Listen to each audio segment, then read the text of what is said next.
सुमनसः सर्वार्थानामुपक्रमे यन्नत्वा कृतकृत्यास्युस्तन्नमामि गजाननम् यस्य निःश्वसितं वेदायो वेदेभ्योऽखिलं जगत् निर्ममेतमहं वन्दे विद्यातीर्थमहेश्वरम् अविद्याभानुसन्तप्तो विद्यारण्यमहं भजे यदर्ककरतप्तानामरण्यं प्रीतिकारणम् महादेवं त्रिनयनं भस्मोद्धूलितविग्रहम् चिन्मुद्रितकराम्भोजं दत्तात्रेयं नमाम्यहम्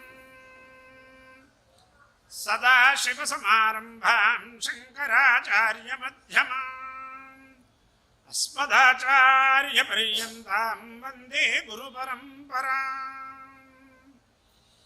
नमः सदसे नमः सदसस्पतये नमः सखीनां पुरोगाणां चक्षुषे नमो दिवे नमः पृथिव्यै सभाये नमः। సప్తాహ కార్యక్రమంలో వేదార్థ గోష్ఠి ఉపన్యాస కార్యక్రమంలో మధ్యలో ఉన్నాం. ఇవాళ చతుర్థ దినం. భగవంతుడి అనుగ్రహం వల్ల పరోక్షంగా వినటమా, వెళ్ళలేకపోయామనే బాధ లేకుండా తత్కాలంలో మనకి వరుణుడు కూడా అనుగ్రహిస్తున్నాడు. సంతోషం. సరే, పూర్వంలో మనం కొన్ని విషయాలు ముచ్చటించుకున్నాం. ఈ విషయాలన్నీ మామూలుగా గోష్ఠే కదా, మామూలుగా ఏదో ఉపన్యాసాలంటే ఇదే బ్రహ్మ విద్యా గోష్ఠి, విచారణ గోష్ఠి అనేది కూడా అల్లా చేస్తే ఇవాళ ఆ వేదము గురించి, వేద మంత్రముల గురించి, వేదోక్త కర్మానుష్ఠానము గురించి తెలుసుకోవటం కూడా ఒక రకమైనటువంటి పూజా కార్యక్రమం. దీంట్లో కొంతమంది కొన్ని రకాలుగా సంశయాలతోటి వస్తున్నారు కాబట్టి అది సభాముఖంగా చెబితే చాలామందికి ఉపకరిస్తుందనే ఉద్దేశంతో కొన్ని విషయములను నేను ఇక్కడ ప్రస్తుతిస్తున్నాను. ముఖ్యంగా మనం ఇంతవరకు చెప్పుకున్నటువంటి విషయాలను కొద్దిగా ఆలోచిస్తే వేద ప్రామాణ్యాన్ని గురించి, వేదోక్త కర్మానుష్ఠాన ఫలాన్ని గురించి, వేద ప్రతిపాద్యమైనటువంటి ధర్మాచరణం గురించి, అలాగే అధర్మానుష్ఠానం చేస్తే ఉండేటటువంటి విషయములను గురించి కొన్ని చెప్పుకున్నాం. ఇప్పుడు ఈ అధర్మాచరణంలో ఇంకా కొన్ని విశేషాలు మనం తెలుసుకోవలసినవి ఉన్నాయి. అధర్మం వల్ల ఆ వ్యక్తి ఒక్కడే కాకుండా సమాజం కూడా చాలా కష్టాల బారిన పడుతుంది. కాదండి, నా ఇష్టం వచ్చినట్టు నేను చేస్తున్నాను, నా వల్ల సమాజానికి ఏమిటి అపకారము అని కనుక ఎవరికైనా ఒక సంశయం కలిగితే వారిని గురించి కొంచెం చెప్పవలసినటువంటి విషయాలు కొన్ని ఉన్నాయి. చాలా కష్టపడ్డాడు ఆయన, చిన్నవాడు, ఇల్లుకు సమకూర్చుకున్నాడు, అంతవరకు ఎవరికి ఇబ్బంది లేదు. నేను కష్టపడి ద్రవ్యాన్ని సమకూర్చుకుని ఇల్లు కట్టుకున్నాను కాబట్టి, నా స్వంతం కాబట్టి నేను దీనిని తగలబెట్టుకుంటాను అని అన్నట్లయితే కూడా ఎవరికైనా ఇబ్బంది ఉండకూడదు. తను సంపాదించుకున్నాడు, తను తగలబెట్టుకుంటున్నాడు. కానీ ఆ తగలబెట్టడం వల్ల ఆ పంక్తిలో ఉండే అన్ని ఇల్లు కూడా తగలబెట్టారు. అందుచేత అధర్మాచరణం విరమించడం ఒకటి, అధర్మాచరణం జరుగుతూ ఉంటే నిరోధించడం అనేది సమాజ బాధ్యత, వ్యక్తిగత బాధ్యత కాదు. ఇది సమాజం అందరూ చూడాలి. సమాజం అందరూ కూడా ఏకముఖంగా ఆ ప్రకారంగా ఉన్మత్తతతోటి వాడి గృహాన్ని వాడు దగ్ధం చేసుకుంటూ ఉంటే అక్కడ నుంచి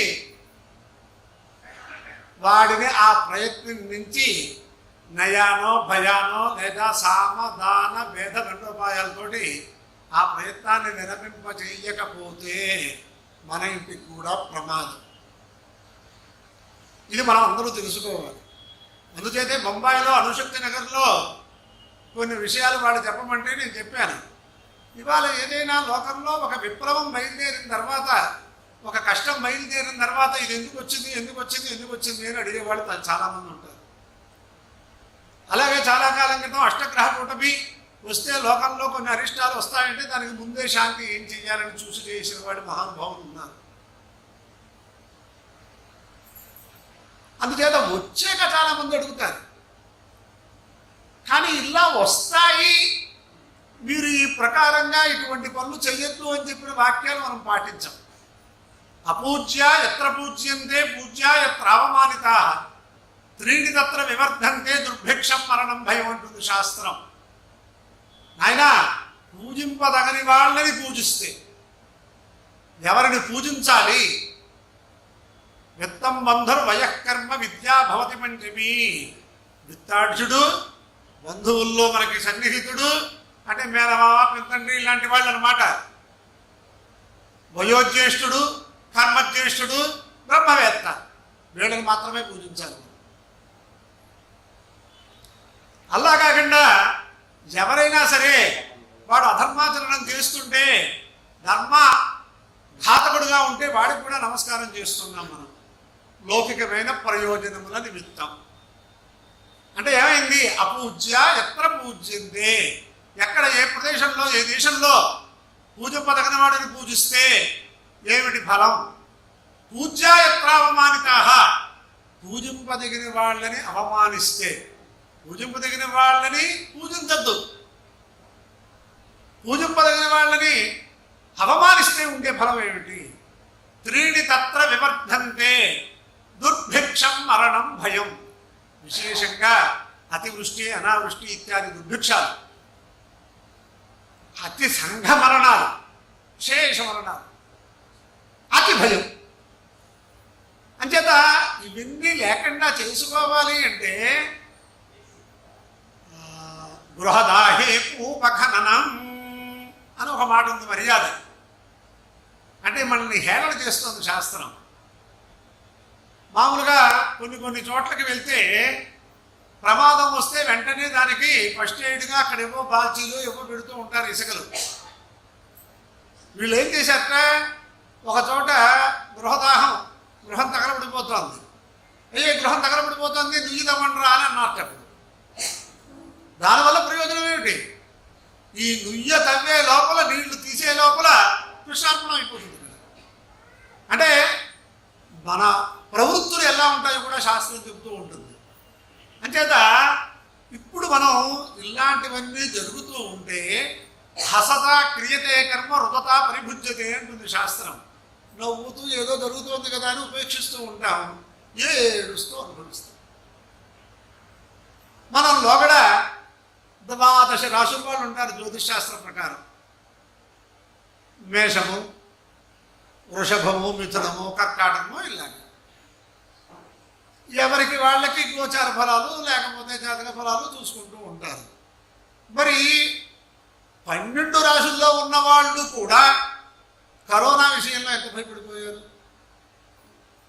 సంఘంలో. అంటే ఏమిటి? వీళ్ళల్లో కొంతమంది అధర్మం జరుగుతూ ఉంటే చూస్తూ కూర్చున్నారు. దానివల్ల అందరూ అనుభవించవలసిందే. ఇది అనుభవించినా మళ్ళీ మరిచిపోతాం.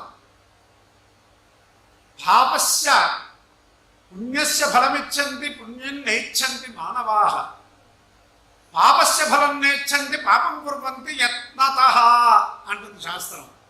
అందరూ ఆరోగ్యంగా ఉండాలి, కుటుంబాలతో బాగా ఉండాలి, అభివృద్ధిగా ఉండాలి అని అనుకుంటే ఇదంతా పుణ్యము యొక్క ఫలము. ఇది అందరూ కోరుకుంటాం. ఎవరైనా ఆపారగోపారం అందరూ బాగా ఉండాలనే కోరుకుంటాం. కానీ పుణ్యకర్మానుష్ఠానం చేయడానికి ఇచ్చగించట్లా. మనం పుణ్యం నేర్చంతి మానవా, పాపస్య ఫలం నేర్చంతి. అంటే ఎటువంటి పరిస్థితుల్లో తప్పుడు పనులు చేసినందువల్ల వచ్చేటటువంటి ఫలములు పొందాలని ఎవరూ కోరుకోవట్లేదు. కానీ పాపం కుర్వంతి యత్నతః, ప్రయత్నించి కూడా పాపాన్ని చేస్తున్నాం మనం. ఇలాంటివి అనేక రకాలుగా మనకి చెప్పారు. ఆ చెప్పటంలో అసలు ధర్మం అంటే ఏమిటి, అధర్మం అంటే ఏమిటి, ధర్మం ఎన్ని రకాలుగా ఉంటుంది, ఎవరు చెబితే ధర్మం అవుతుంది అనే దానికి కూడా వేదములు, శాస్త్రములు, అలాగే సత్పురుషులు, సత్కర్మానుష్ఠానం చేసేవారు, వారందరూ ఏది చెబితే అది ధర్మము అని ఆపస్తంభ మహర్షి చెప్పాడు. ధర్మం అనేది అది అని. అందుచేతే కొన్ని చోట్ల విశేషంగా వినే ఉంటారు అందరూ, కానీ అందరికీ ముందుకు తీసుకొస్తున్న విషయాన్ని, ఆహార నిద్ర భయమైథునాని సామాన్యమేతత్ పశుభిర్నరాణాం ధర్మోహితేషాం అధికో విశేష ధర్మేణ హీనా పశుభిः సమానా. చతుష్పాత్ పశువులతోటి 4 పాదములు కలిగినటువంటి పశువులతో సమానంగా ఉన్నామా,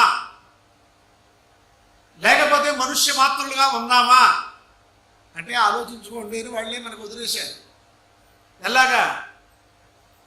మామూలుగా జంతువులు, మనుష్యులు అందరూ ఆహారాన్ని స్వీకరిస్తున్నారు. అంటే కాదండి మేము అన్నం తింటున్నామండి, అవి గడ్డి తింటున్నాయండి, వాటికి అదే ఆహారం, మనకి ఇదే ఆహారం. ఈ అన్నం తినే వాళ్ళల్లో కూడా ఎన్ని రకాలుగా భేదాలు కనిపిస్తున్నాయి మన దేశంలోనే. కొంతమంది గోధుమ అంటారు, ఇంకోటి అంటారు. ఇది కూడా కాకుండా ఏదైనా సరే గడ్డి కాదండి అంటే మనం ఇవాళ మన ఇళ్లలో చూస్తేనే జుగుప్సతో ఉండేటటువంటి బొద్దింకలు ఇలాంటివన్నీ కూడా తినేవాళ్ళు కొన్ని దేశాల్లో ఉన్నారు. అంటే వాళ్ళకి అది ఆహారం. మనం నికృష్టమైన జంతువులుగా చూసేటటువంటి ఆ మాంసభక్షణ చేసేవాళ్ళు కొంతమంది ఉన్నారు. అది ఆహారం అందరూ స్వీకరిస్తూనే ఉన్నారు. వాళ్ళకి తగినటువంటి ఇచ్ఛానుసారం నిద్రపోతున్నారు. పశువులు పోతున్నాయి, మనం వెళ్తున్నాం. భయం, వాట్లకి భయం ఉంది, మనకి భయం ఉంది.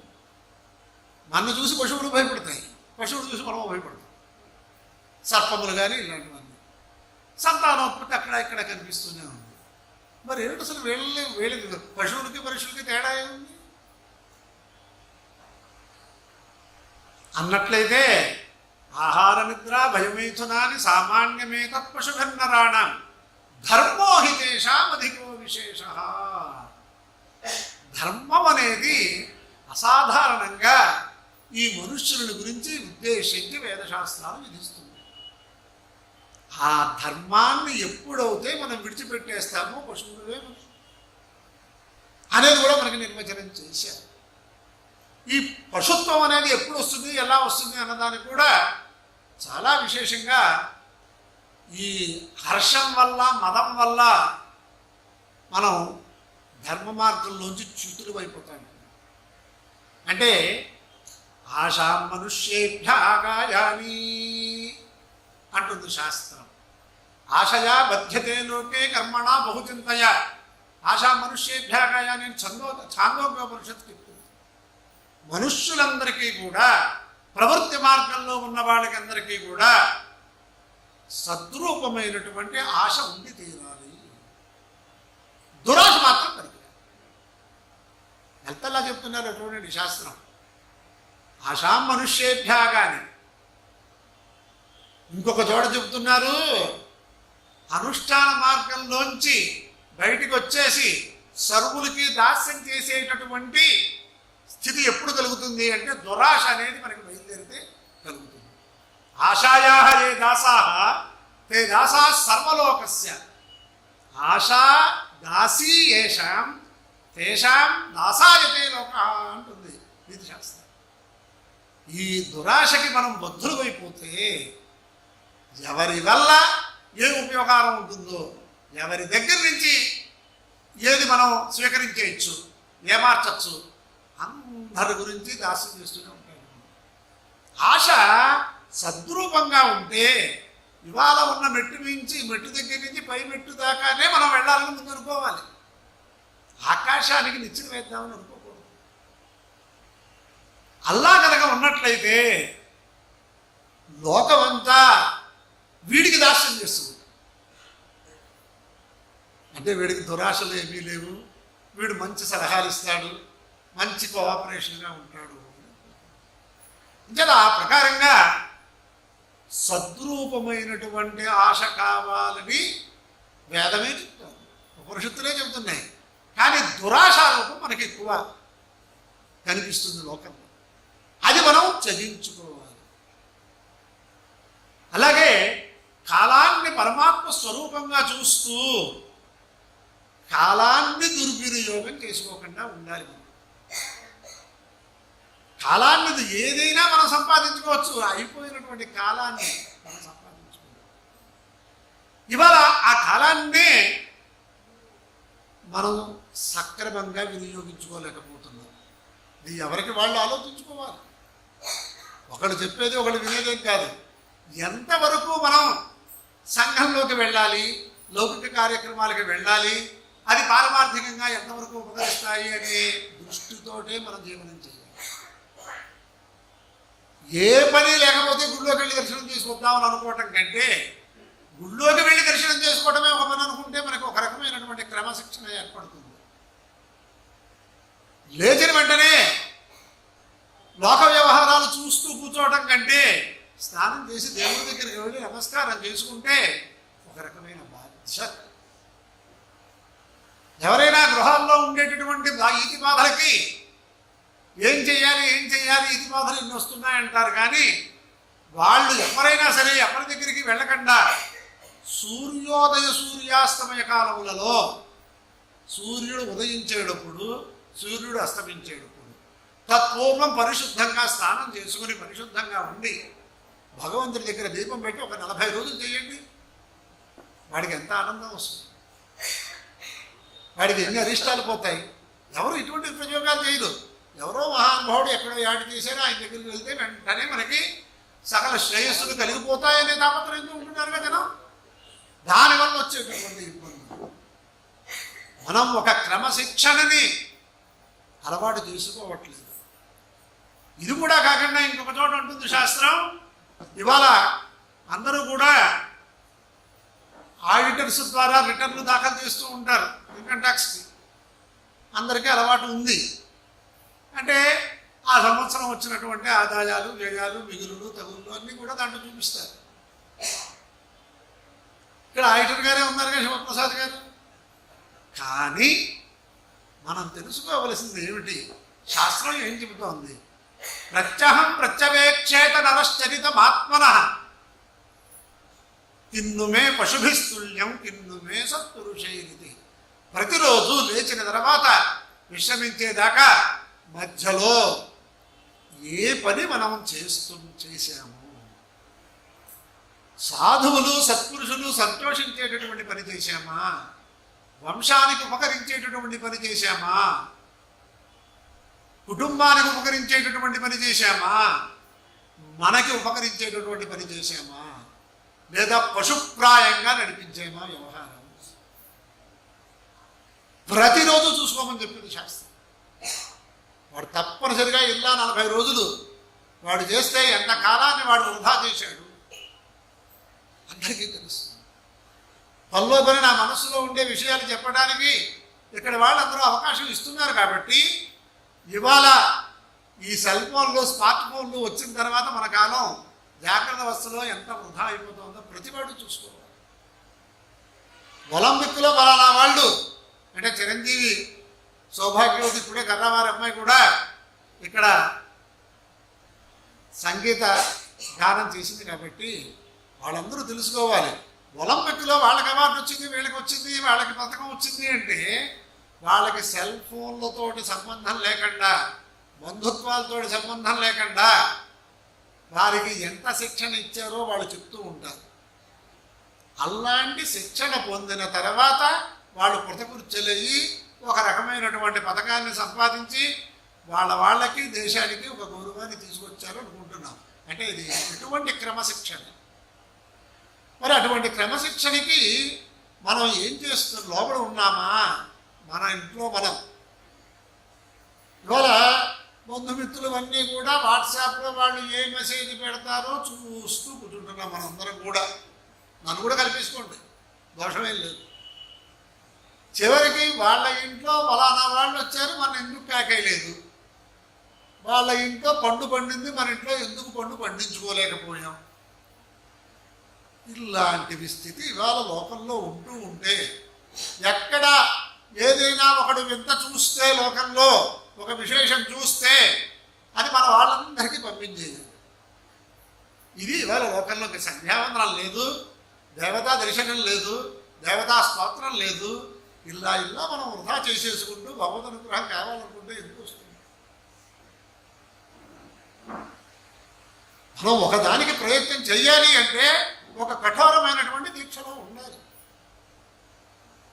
మరి అవేమీ కాకుండా మా కుటుంబంలో అరిష్టాలు వస్తున్నాయండి, మా కుటుంబాల్లో కష్టాలు వస్తున్నాయంటే, కష్టాలు పోవటానికైనా చాలాసార్లు చెప్తూ ఉంటారు, కష్టాలు తట్టుకోవడానికైనా కూడా దైవమే కావాలి, దైవశక్తే కావాలి. లేకపోతే ఏమవుతున్నారు, కంప్యూటర్లో నెంబర్ రాకపోతే అయిపోయింది, కృష్ణార్పణ మన జీవితం అయిపోయిందని పైకెక్కి దూకేస్తున్నారు. ఏమిటి అసలు ఎంత పరిస్థితి లోకంలో? ఏమిటి చెప్పుకోవాలి ఇవాళ మనం? కానీ ఇక్కడ ఏదైనా వినేస్తే, ఏదైనా ఒక ఘట్టం వినేస్తే, ఒక పురాణంలో ఒక విశేషమైన విషయం వింటే మనకి బొద్దుతో స్వర్గానికి వెళ్ళిపోతామనే ఆశకు వచ్చేస్తున్నాం మనం. అందుచేత శాస్త్రం ఏముంటుంది?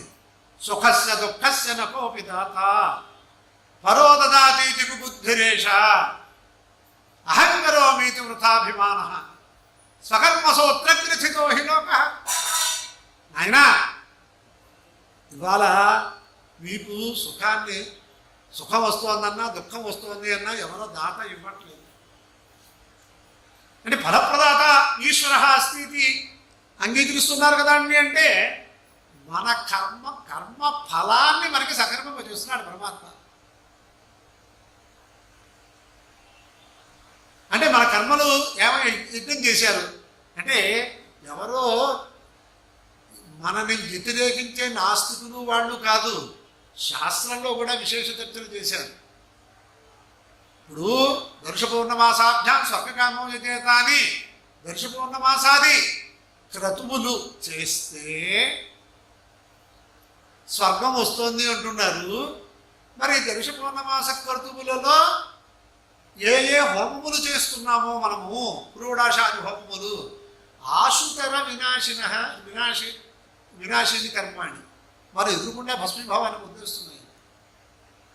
ఇవి కాలాంతరంలోనూ జన్మాంతరంలోనూ మనకు ఫలం ఇస్తాయంటే మనం నమ్మాలా?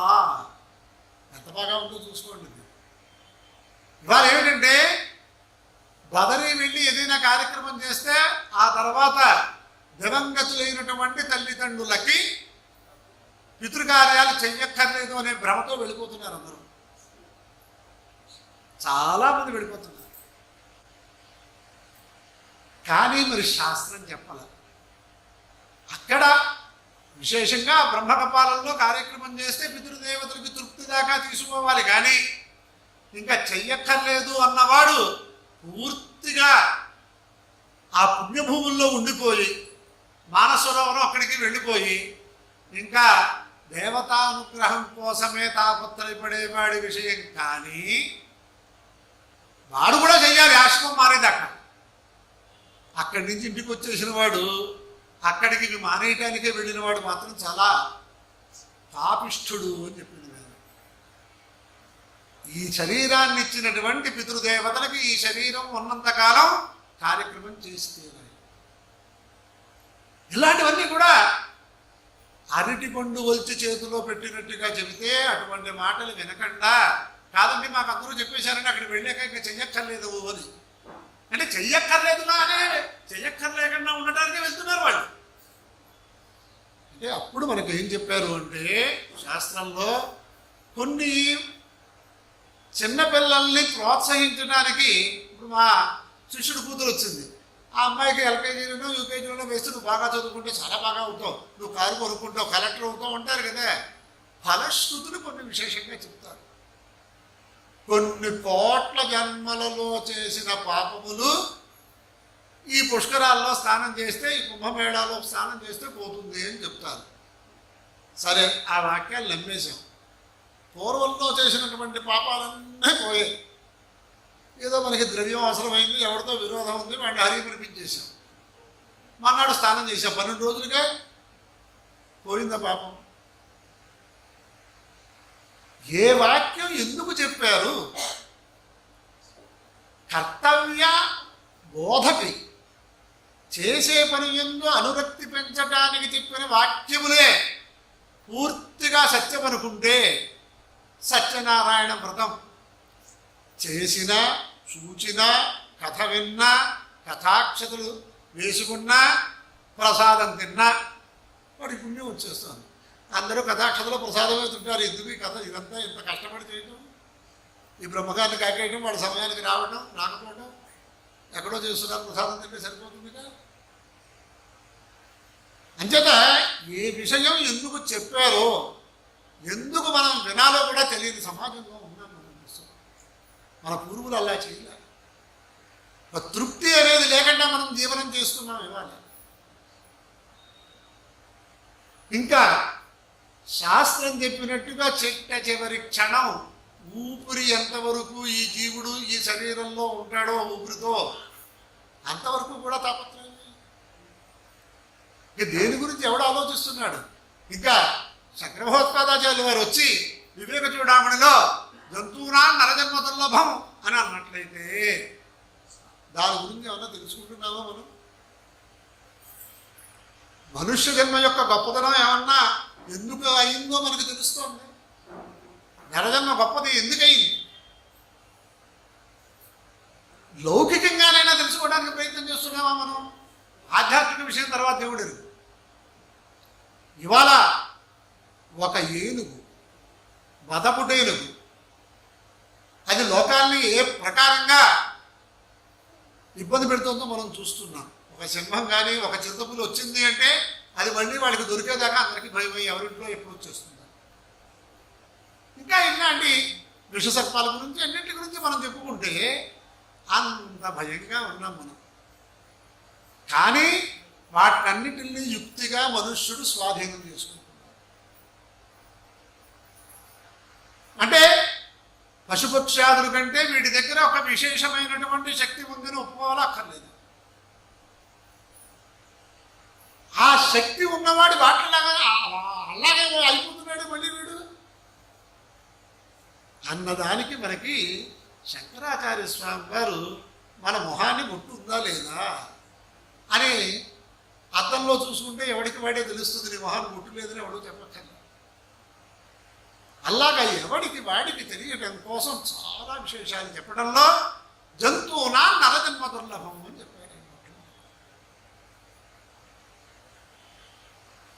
అంటే దీని మీద మళ్ళీ ఈ మాట మనం వింటూనే ఉంటాం, జంతువునా నరజన్మ దుర్లభం అని. అంటే దీని మీద మనకు ఉండేటటువంటి అవగాహన, ఈ వాక్యం మీద ఉండేటటువంటి అవగాహన ఎలా ఉంది? మనం ఏ వస్తువులైనా కొనుక్కోవడానికి సూపర్ బజార్కి వెళ్తే, ఇదివరకు సూపర్ బజార్లు, ఇప్పుడు ఇంకో కొత్తవన్నీ వచ్చాయి, అంచేత ఆ పేరు కూడా ఇంకా గుర్తుపడట్లేదు. ఇది కొత్త బజార్లు వచ్చాయి, ఏంటి దాని పేరు? ఆ మాట ఆ ప్రకారంగా అక్కడ ఉండే వస్తువుల్లో ఇది చాలా గొప్పది, ఇది చాలా గొప్పది అంటే అన్నిటిలో కల్లా ఇది గొప్పది అనుకునే స్థితిలోనే మన ఆలోచన ఉన్నది.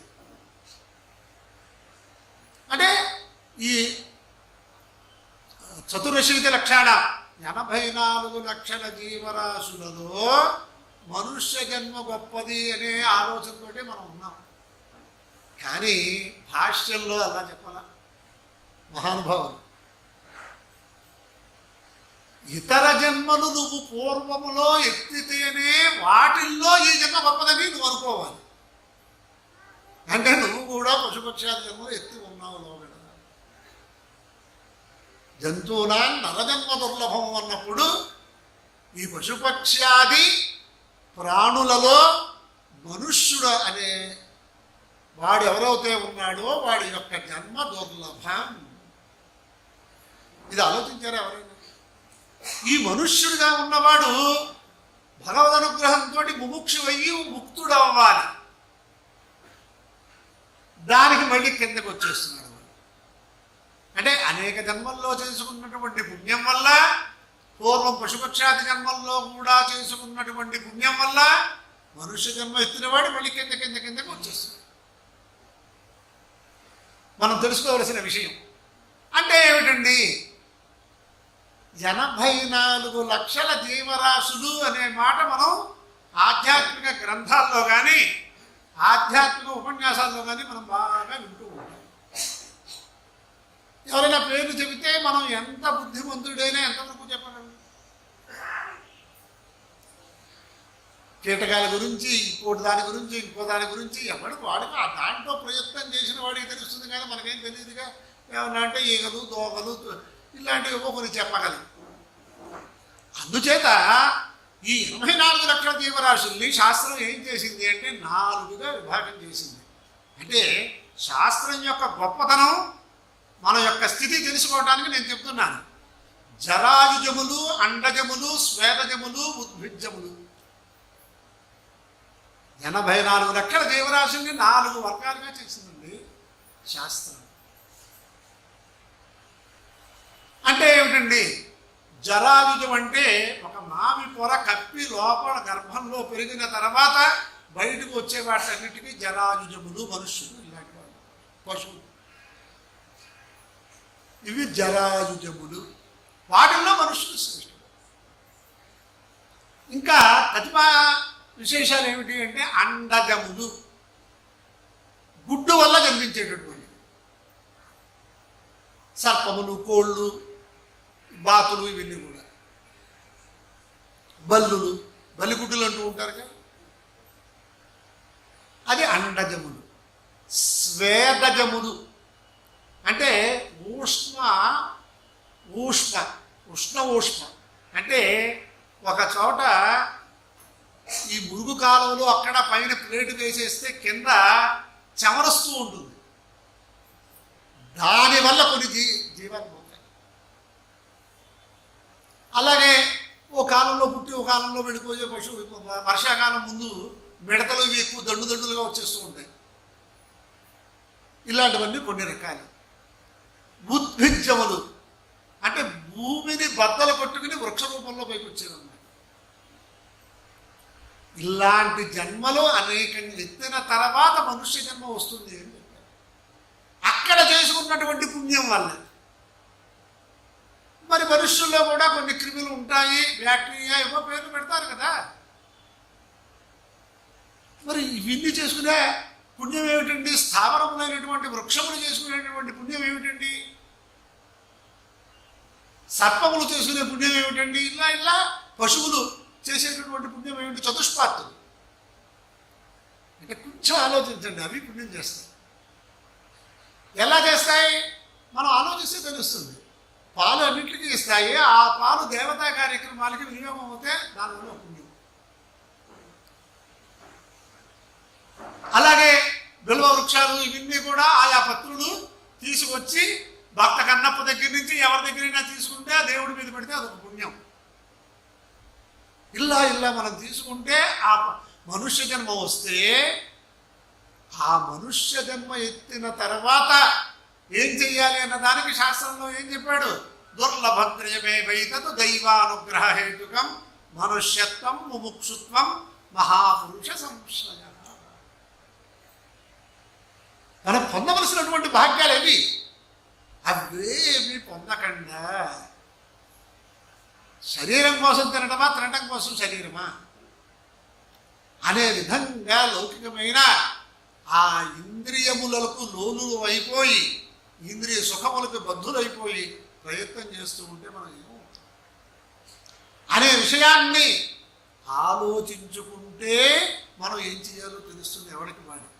ఇల్లు లేదనుకున్న వాడికి ఇల్లు ఎలా కట్టాలి, ఎక్కడ కట్టాలి, మనకుండే శక్తి ఎంత, ఏదైనా అవుట్కట్స్కి వెళ్ళిపోతే కాస్త 100 గజాలైనా వస్తుందా అని ఇల్లు కట్టుకోవాలనే ఆలోచన ఉన్నవాడికి అది వస్తుంది. ఫుట్పాత్ మీద ఎక్కడో దేవాలయం అరుగుల మీద పడుకుంటూ కాలక్షేపం చేసేంత తాగినందనాడుతుంటే వాడికి ఆలోచన వస్తుంది.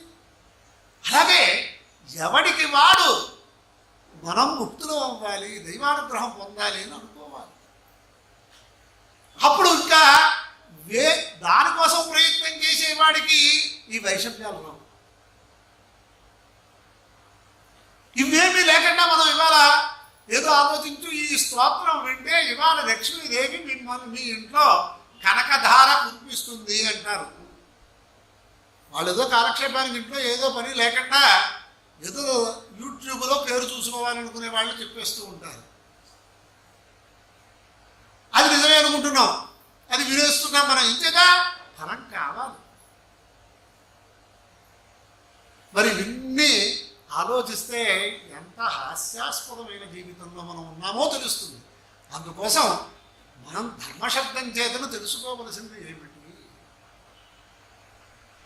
ఎవడైనా సరే ఒక వైద్యుడి దగ్గరికి వెళ్తే కాలు లేకపోతే జైపూర్ కాలు కర్రకాలు పెట్టుకునైనా వాడు హాయిగా వెళ్ళిపోతున్నాడు, నడిచేస్తున్నాడు. వాడికి కాలు లేదు కాబట్టి దానికి ప్రత్యామ్నాయం ఆలోచిస్తున్నాడు. అసలు మనం ఆలోచనే లేదే, దేహం అంతా బాగా పనిచేస్తోంది. అయినా సరే ఎంత అశాంతితో బతుకుతాం. వాడు స్వయం అశాంతి తెప్పిస్తున్నాడుగా సమాజానికి. ఇటువంటి స్థితిలో మనం ఇక్కడ ఈ వేదార్థ గోష్ఠి ద్వారా తెలుసుకునే విషయాల్లో ఈ ధర్మ చింతన అత్యంత ఆవశ్యకమైనది. రామో విగ్రహవాన్ ధర్మ అని మాట్లాడతారు. రామ విగ్రహమే ఒక ధర్మం. మరి ఆ ధర్మాన్ని గురించి ఇంతవరకు చేసినటువంటి ప్రసంగం కొంతమందికి విసుగు రావచ్చు. కానీ ఒక్కొక్క వేదం యొక్క గొప్పతనము, వేద ప్రతిపాద్యమైనటువంటి ధర్మాన్ని గురించి తెలుసుకోలేకపోతే పైమటికి ఎలా ఎక్కుతాము అనే ఉద్దేశంతో ఇంతవరకు నేను ఈ ప్రకారంగా ప్రసంగం చేసి నిన్నటి రోజున ఒక మాట చెప్పాను. ప్రార్థనలు చేస్తేనే రోగాలు వెళ్ళిపోతాయి అనే దాని గురించి కొంచెం నేను స్పృశించాను విషయాన్ని. కానీ ఇక్కడ కూడా శాస్త్రంలో ఉపనిషత్ భాష్యంలో ఆచార్య శంకరులు చెప్పినటువంటి విషయాన్ని చెబితే ఆశ్చర్యంగా ఉంటుంది. కుశలాన్న ప్రమదితవ్యం అన్నాడు. అంటే అక్కడ ఉత్పన్నస్య రోగస్య ఔషధ సేవనం, ఉత్పన్నస్య రోగస్య యత్ కారణం తత్ర వైదికీ శాంతి అని నిర్వచనం చేశారు. పథ్యం ఔషధ సేవా చ క్రియతే ఏన రోగిణా. పథ్యము ఔషధ సేవనం చేయమనే చెప్పాడు శాస్త్రం. అటువంటి ఉత్పన్నమైనటువంటి అనారోగ్యములకి మామూలుగా తలపోటు ఇలాంటివి పోతే ఏదో మందులతో వెళ్ళిపోతాయి. కానీ తచ్చాంతే పూర్వజన్మ కృతం పాపం వ్యాధి రూపేణ పీడితే తచ్చాంతిరౌషధైర్దానై జప హోమ సురార్చన. కొన్ని తాత్కాలిక వ్యాధులు అవుతే ఔషధంతో వెళ్ళిపోతాయి. ఇంకా దానికి కావాలి అంటే అటు జపములు హోమములు అవన్నీ కావాలి. కానీ వాటితో చూడాలి, కానీ ఔషధ సేవనం ఆనందం చెప్పాలి. మరి ఎవరు గొప్పవాళ్ళు అయ్యారు? ప్రార్థన చేస్తేనే రోగాలు తగ్గిపోతాయనేవాడు గొప్పవాళ్ళ?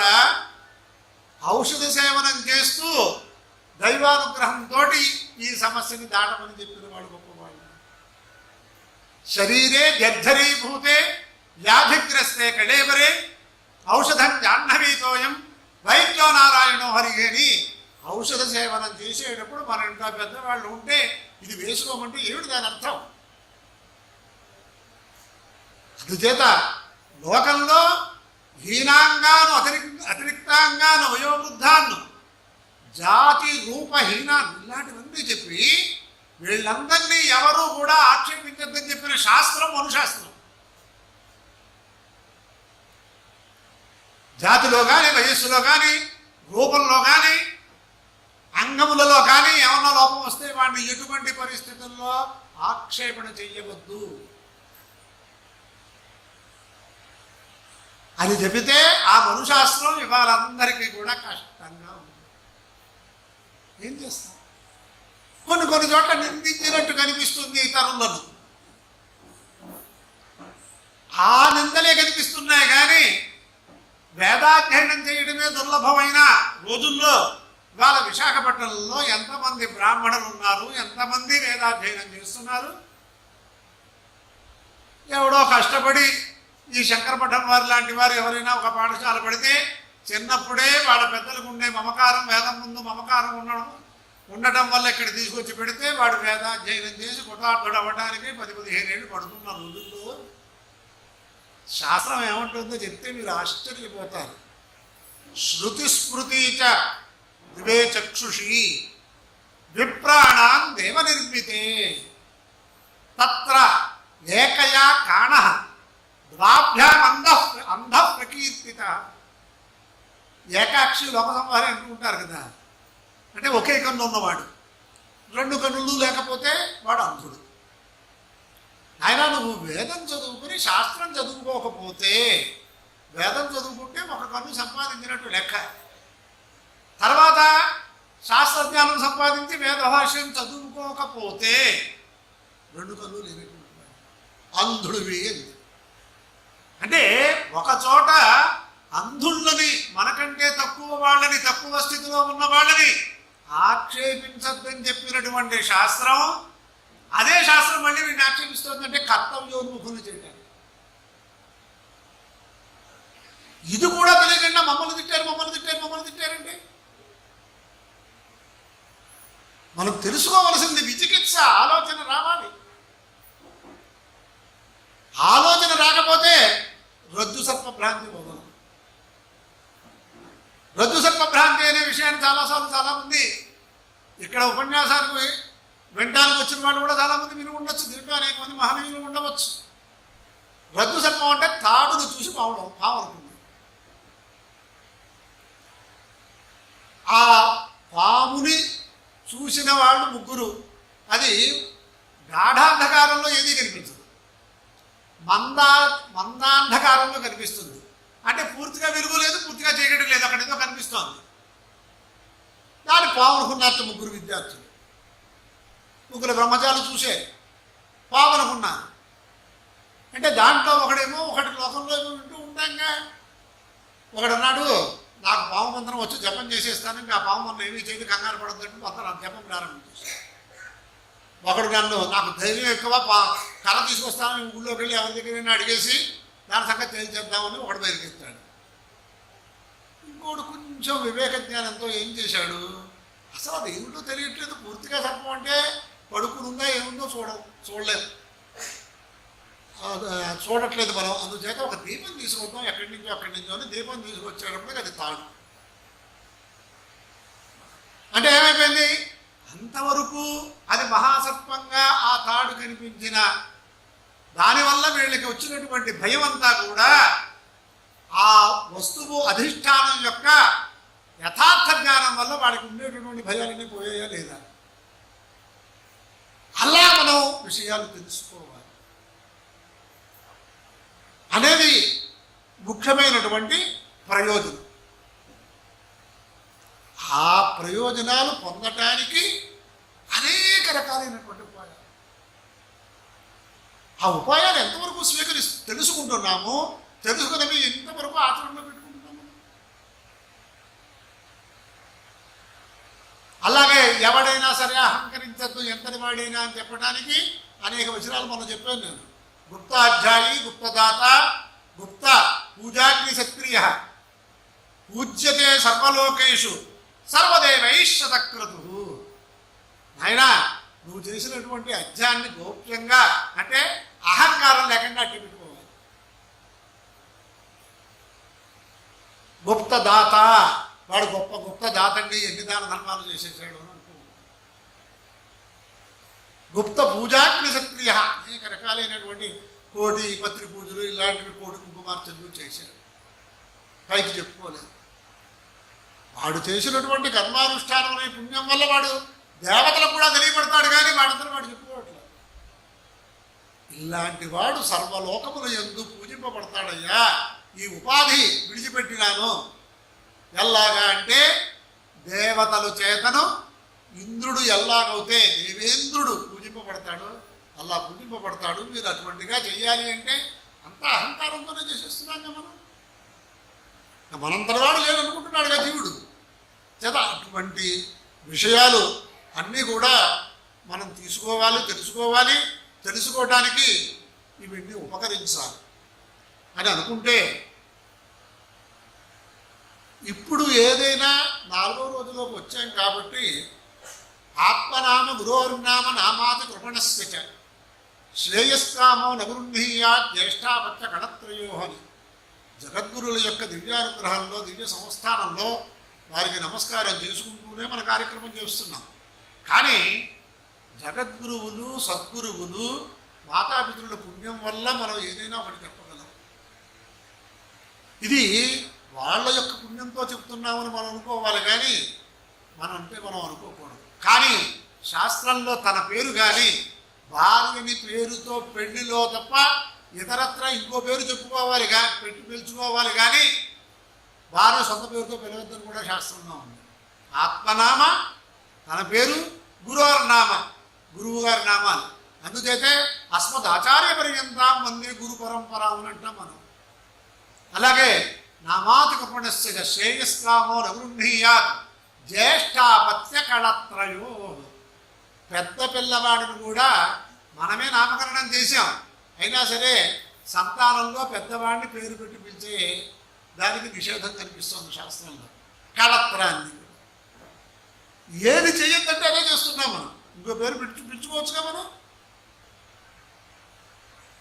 అని. అలా ఉంటే గురువుల పేరు మనం చెప్పకపోయినా వాళ్ళు ఏదైనా ఇక్కడ జరుగుతున్నటువంటి ఈ సప్తాహ కార్యక్రమంలో మంచి విషయాలు చెబుతున్నారని ఎవరైనా అనుకుంటే దానికి కారణం నేను కాదు, సద్గురువులు. గురు వేదాంత శాస్త్ర బోధల వల్ల మనం చెప్పగలుగుతున్నాం. మంది ఏమీ వాడు కష్టపడి ఆ విజ్ఞానాన్ని మనకు అందజేస్తే ఆ దాంట్లో మనకు తెలిసినంతలో బయటికి చెబుతున్నాం. అందుచేతే ఒక గ్రంథకర్త ఏమంటాడంటే, నేను గ్రంథాన్ని రచించి ఇద్దరిని సంతోషపెడుతున్నాను అన్నాడు.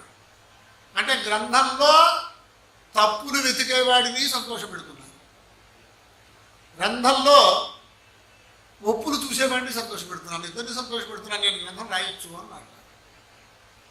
అలాగే దుర్యోధనుడిని ధర్మరాజుని కాకేసి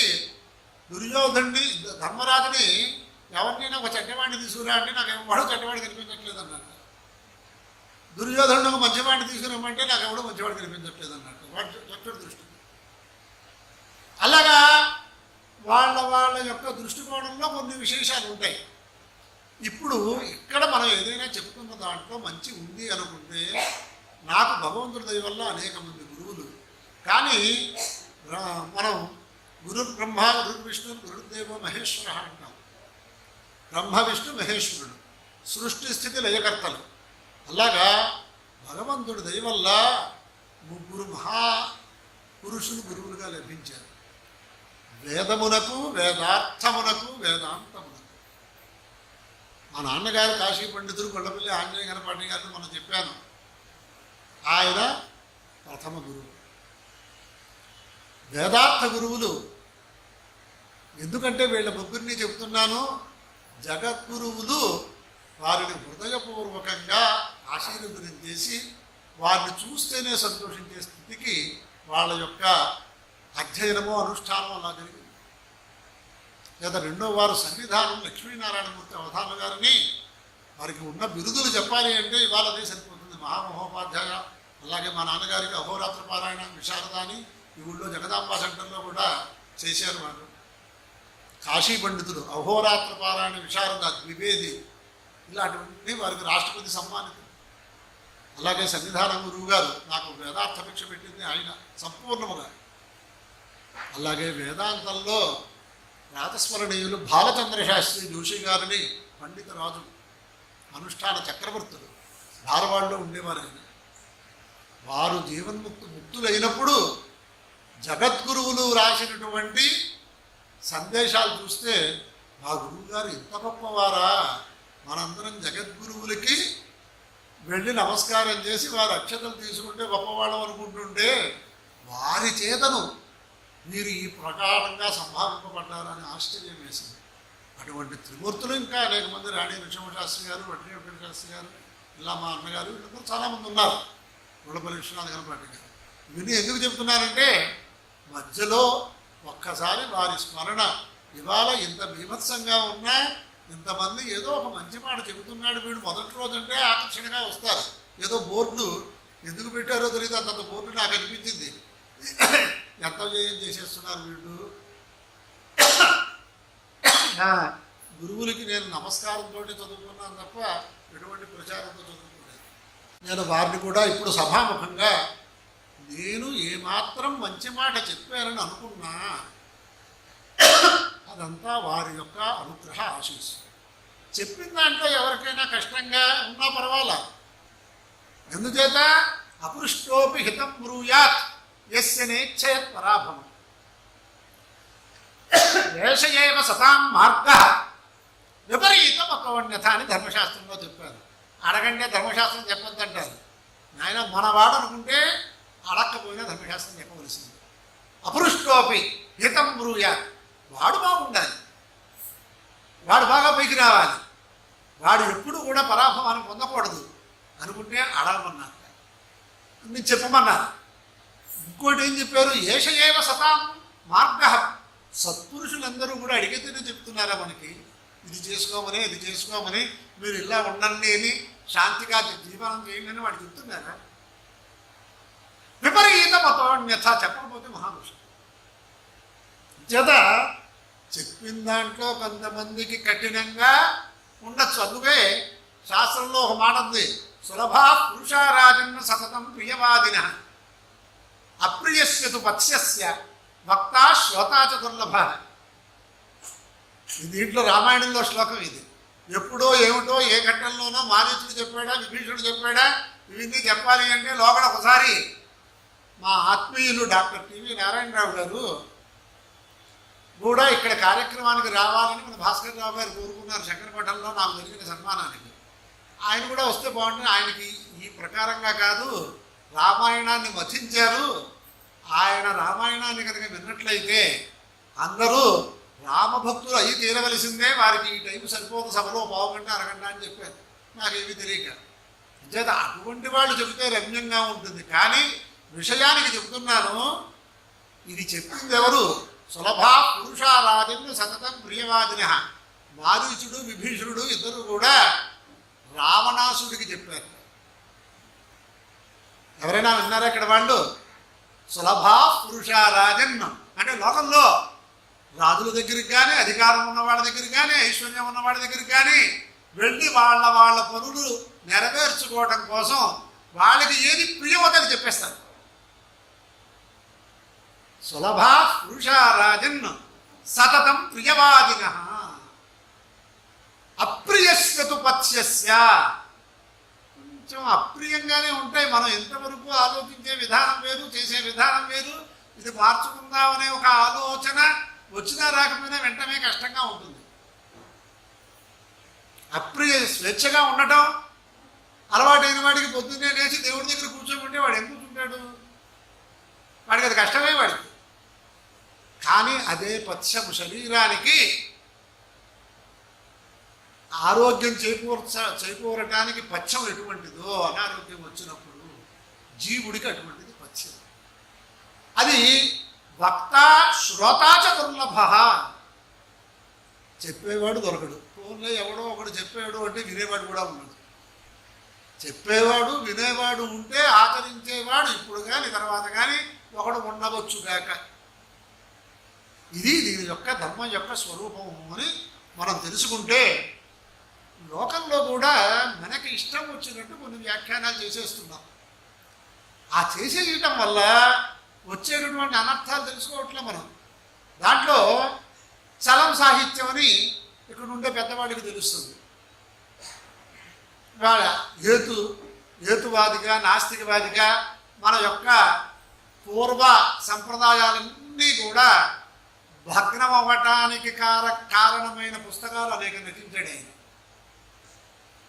చలం సాహిత్యం అంటారు, చూసుకోండి. యునెస్కోలో ఇంకోటో విశాలాంధ్రం ఎక్కడో ఉంటాయి. కానీ చివరికి ఆయన ఏమయ్యాడంటే రమణ మహర్షి గారి దగ్గరికి వెళ్ళారు. ఇంతవరకు నేను ఎక్కడ పొరపాటు పడ్డాను, ఎందుకు పొరపాటు పడ్డాను అనుకుని నేను చేసినటువంటి రచన అంతా కూడా సరైంది కాదు, నేను అజ్ఞానంతో చేశాను, ఇక్కడికి వచ్చాక నాకు జ్ఞానబోధ కలిగింది అని మళ్ళీ కొన్ని పుస్తకాలు రాస్తే ఆ పుస్తకాలు ఇవాళ బయటకు కూడా రాలేదు. ఇది లోక వ్యవహారం చేత మనం మంచి చెప్పడానికి ఎప్పుడు కూడా భయపడకూడదు అనేది మీకు చెబుతూ, ఇప్పుడు ఈ చతుర్విధ శరీరములు అని ఒకటి చెప్పారు. దాంట్లో మనుష్యులు కోటాను కోట్లుగా కనిపిస్తున్నారు కదా. మన భారతదేశం కానీ మొత్తం ప్రపంచంలో కూడా ఎంతమంది ఉన్నారో వాళ్ళందరినీ కూడా మళ్ళీ 4 భాగాలు చేసేటటువంటి ప్రక్రియ కూడా మన వాగ్మయమే చేసింది. ఎవరికైనా మన వాళ్ళ గురించి ఊహిస్తేనే, ఇలాంటి విషయాలు తెలుసుకుంటేనే ఇంత గొప్పగా వాళ్ళు పరిశ్రమ చేసి మనకు అందించింది మనం వినలేకపోతున్నాం, ఆచరించలేకపోతున్నాం అనే బాధ కూడా తప్పదు. వీళ్ళందరినీ ఎలా చేసింది అంటే మొత్తం ఎంతమంది మనుషుల్ని రక్త ప్రకారంగా ఏవో గ్రూపులు లెక్క పెడతారు, అవన్నీ కాదు.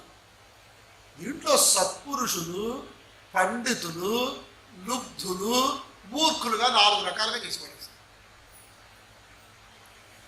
మన బంధువుల్లో కానీ మనకి తెలుసున్న వాళ్ళలో కానీ ఎక్కడైనా సరే ఈ 4 రకాల వాళ్ళే ఉంటారు, 5వ వాళ్ళు ఉండరు. మరి 5గురితో సంఘ జీవనంలో అందరితో కలిసిమెలిసి జీవనం చేయవలసింది. ఎవరితో ఎలా చేయాలి? లుబ్ధమర్థేన గృహ్ణీయాత్ సాధు మంజలి కర్మణ మూర్ఖం ఛందానురోధేన తత్వార్థేన చ పండితం అని చక్కగా మడి శాస్త్రం. వీళ్ళతో నాయన వ్యవహారం చేయక తప్పదు. చేస్తే సత్పురుషులు, మహానుభావులు, సత్పురుషులు, సాధువులు అంటే మన దృష్టిలో కాషాయం కట్టిన వాళ్ళు అనే దగ్గరికి వెళ్ళిపోతుంది. కానీ వేదం చెప్పినట్టుగా నడిచేవాడు ఎవరో వాడు సాధువు అని చెప్పింది భగవద్గీత భాష్యం. అంటే ఇప్పటికీ సాధువులు అనే మాటలో వేదం చెప్పినట్టు నడవాలి అని మనకు చెప్పారు. వాళ్ళతోటి వెళ్ళి మనం ఏ ప్రకారంగా వ్యవహారం చేయాలి, వారు మనకి ఎలా ప్రసన్నులు అవుతారు. సాధు మంజలి కర్మణ, వినయ విధేయతలతో వెళ్ళి స్వామి మీ దర్శనానికి వచ్చారు, మీరు ఏదైనా మేము జన్మ సాఫల్యాన్ని పొందడానికి ఏదైనా చెప్పండి అని అడిగితే వాళ్ళకి ఏమీ కానుకలు అక్కర్లేదు. వాడు చక్కగా మన ఆశీర్వాదం చేసి మనకి మంచి మాటలు చెప్తారు. సాధువులు అంటే సాధు పురుషులతోటి, సత్పురుషులతోటి వ్యవహారం చేయాలి అంటే వినయ విధేయతలే అక్కడ అర్హత. ధనము లేదా ఐశ్వర్యం ఇంకా ఇంకోటి ఏమీ అవసరం లేదు. పండితులతోటి మనం పనిపడుతుంది, పండితుల్ని ప్రసన్నం చేసుకోవాలి. పాండిత్యం చేతనే వాడు పొందుతారు. వాళ్ళు మా సుబ్రహ్మణ్య శాస్త్రి గారు రాలేదా, ఆయన చూస్తే నాకు మహా సంతోషం. లేదా వాళ్ళు నిజంగా 3 రోజుల నుంచి ఆయన వచ్చి అంతసేపు పెద్ద ఆయన కూర్చుంటూ ఉంటే నాకే ఆశ్చర్యంగా ఉంది. ఆ వయసులో మనం ఎలా ఉంటాం, మనం ఇలాంటి మంచి పనులు ఏమైనా చేయగలమా అనే స్థితిలో నా ఆలోచన వచ్చింది. అంతేత అంటే విషయాన్ని బట్టి వాళ్ళు ఆనందిస్తున్నారు. అంటే వాళ్ళని ప్రసన్నం చేసుకోవాలి అంటే పాండిత్యం చేతనే ప్రసన్నం చేసుకోవాలి. ఇంకా ఆవిడున్నాడు లుబ్ధమర్థేన గృహ్ణీయాత్, వాడికి ఇన్ని కోట్ల ఆస్తుంది, దీనికి ఇంకో ₹1 ఇస్తే కానీ వాడు ఇవ్వనుంటున్నాడు అని వాడి గురించి మనస్సులో ఎంత చికాకు పడ్డా ఇంకోళ్ళతో చెప్పినా ఏమీ ప్రయోజనం లేదు. వాడికి కావాల్సింది ఇచ్చి వాడు. ఇంకా మూర్ఖుడు ఉన్నాడు, వాడికి ముందు వెళ్ళి మోక్షాణం సన్నిధౌ తూష్ణీం స్థాతవ్యం మోక్షవత్ స్థాతవ్యం అది వివేకవత్. వివేకవంతుడులాగా వాడి దగ్గర ఏమీ మనం మాట్లాడకూడదు. మనకు తెలుస్తుంది నిజంగా ఈ ప్రకారంగా ఆలోచిస్తే వాడు మాట్లాడే మాటల వల్ల వాడు ఎవడో మనకు తెలుసుకోదు. అప్పుడు ఏం చేయాలట, నువ్వు చెప్పిందే సత్యం అనాలి. మొట్టమొదటి వాడితో పని కాదు, తప్పదు. ఏమిటి వ్యవహారకాండ అంటే? ఇంకా దానికి ఉదాహరణగా చెప్పాలి అంటే, వాడు ఆ మూర్ఖుడు వచ్చి ఆ అద్దాలు బద్దలు కొడుతుంటే రాయ వేస్తుంటే బద్దలు కొట్టద్దు అంటే మన మీదే పడేస్తాట రాయ. ఎంత బాగా బద్దలు కొడుతున్నావు అయ్యా నువ్వు అంటే మనకేసి చూస్తాట. నువ్వు యాంగిల్ తిప్పు అంటే అప్పుడు ఏంటి యాంగిల్ అంటే చూస్తే అప్పుడు తీసుకోండి వాడి దగ్గరికి రాయ అనేది కూడా ఇవాళ కొంతవరకు నా మనస్సులో ఉండే విషయాలు ఆత్మీయులుగా ఉన్నారు కాబట్టి ఇవన్నీ రేపొద్దున నా మీద ఇచ్చేదంటే విమర్శకి భయపడితే మనం ఏ పని చేయలేము. కానీ లోకంలో ఉండేటటువంటి సామాజిక స్థితిని కొంచెం స్పృశిస్తేనే కొన్ని విషయాలు మనం చెప్పాలి. ఇవన్నీ ఉన్నాయా లేదా లోకంలో? ఎవరు కూడా ఆలోచించండి. ఏదైనా కాలక్షేమమా? వీళ్ళందరినీ కూడా సమన్వయపరుచుకుంటేనే ఈ సంఘే శక్తి కలౌయుగే. ఇతర యుగాల్లో శక్తి ఎలా ఉన్నా కలియుగంలో సంఘానికి ఒక శక్తి ఉంటుంది. అంచేత ఇది ఒక ఆధ్యాత్మిక సంఘం అని అనుకుంటే మనస్సుల్లో ఇలాంటివన్నీ ఒక్కసారి అపమార్జనం చేసేస్తే చక్కగా ఉంటుందనే ఉద్దేశంతో చెప్పారు. కానీ ఇంతకంటే ఈ విషయాలన్నీ చెప్పడం కంటే ఏదైనా కొన్ని విశేష విషయాల్లోకి వెళ్ళిపోతే, నేను అన్నాను కదా నిద్రా సమాధి స్థితి అని, ఏదో చెప్పేస్తున్నారు కాలక్షేపం అయిపోతుంది, 8:30 ఎప్పుడవుతుంది, ఏదైనా ప్రసాదం పెట్టేవాడికి ప్రసాదం, లేకపోతే ఇలా ఆలోచన వెళ్ళిపోతుంది అనమాట. అందుచేత మొత్తం మీద ఇవాళ మనం చెప్పుకున్న వాటిల్లో అధర్మాన్ని గురించి కానీ ధర్మాన్ని గురించి కానీ, మనుషులు ప్రాణులు ఎన్ని రకాలుగా ఉంటారని కానీ, మన మనుషుల్లో ఎలా ఉన్నారు కానీ, వీళ్ళల్లో భగవద్ అనుగ్రహం కోసం తాపత్రయపడేవాడే యోగ్యుడు, సంఘానికి ఉపకరిస్తాడు అనే మాటలతోటి ఈ చికిత్స ఆపి ఇటు పైన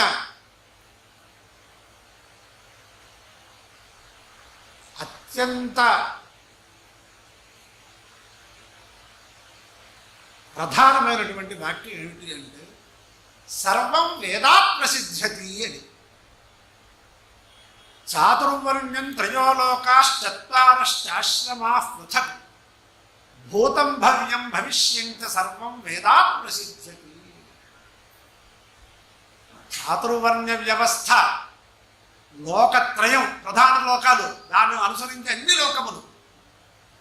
ఎన్ని లోకాలు ఉన్నాయంటే భాగవతం తీసుకుంటే మీకు తెలుస్తుంది. మనం మామూలుగా పృథివీ, అంతరిక్షం, దులోకం, లేకపోతే నరకలోకము, అతల లోకము, పాతాళ లోకము ఇలా చెప్తూ ఉంటాం. అంచేత ఇవన్నీ తెలుసుకోవాలి అన్నా చత్వారశ్చాశ్రమా పృథక్, 4 ఆశ్రమాలు. బ్రహ్మచర్య, గృహస్థ, వానప్రస్థ, సన్యాసాశ్రమాలు. భూత భవిష్యత్ వర్తమానం. చాతుర్వర్ణ్యం త్రయోలోకాశ్చత్వారశ్చాశ్రమాః పృథక్ భూతం భవ్యం భవిష్యం చ సర్వం వేదాత్ ప్రసిద్ధ్యతి. వేద విజ్ఞానం వల్లే తెలుసుకోవాలి. అందుచేతే మనం అరుణ పాఠం చేస్తూ ఉంటారు. ఆరోగ్యరీత్యా కూడా చాలా బాగా ఉపకరిస్తుంది అని సూర్య నమస్కారాలు అవి చేసేవాళ్ళు ఈ మంత్రములతో చెయ్యాలి. సూర్యనారాయణ పరబ్రహ్మ యొక్క అనుగ్రహం కోసం చేసేటటువంటి పారాయణుడు. దాంట్లో భద్రం కర్ణేభిః శృణుయామ దేవాః అనే మంత్రంతో ప్రారంభమవుతుంది శాంతి. అంటే చిత్రంగా ఉంది. భగవంతుణ్ణి ఏమి కోరుకుంటున్నామో తెలియకుండా మనం కోరుకుంటున్నాం.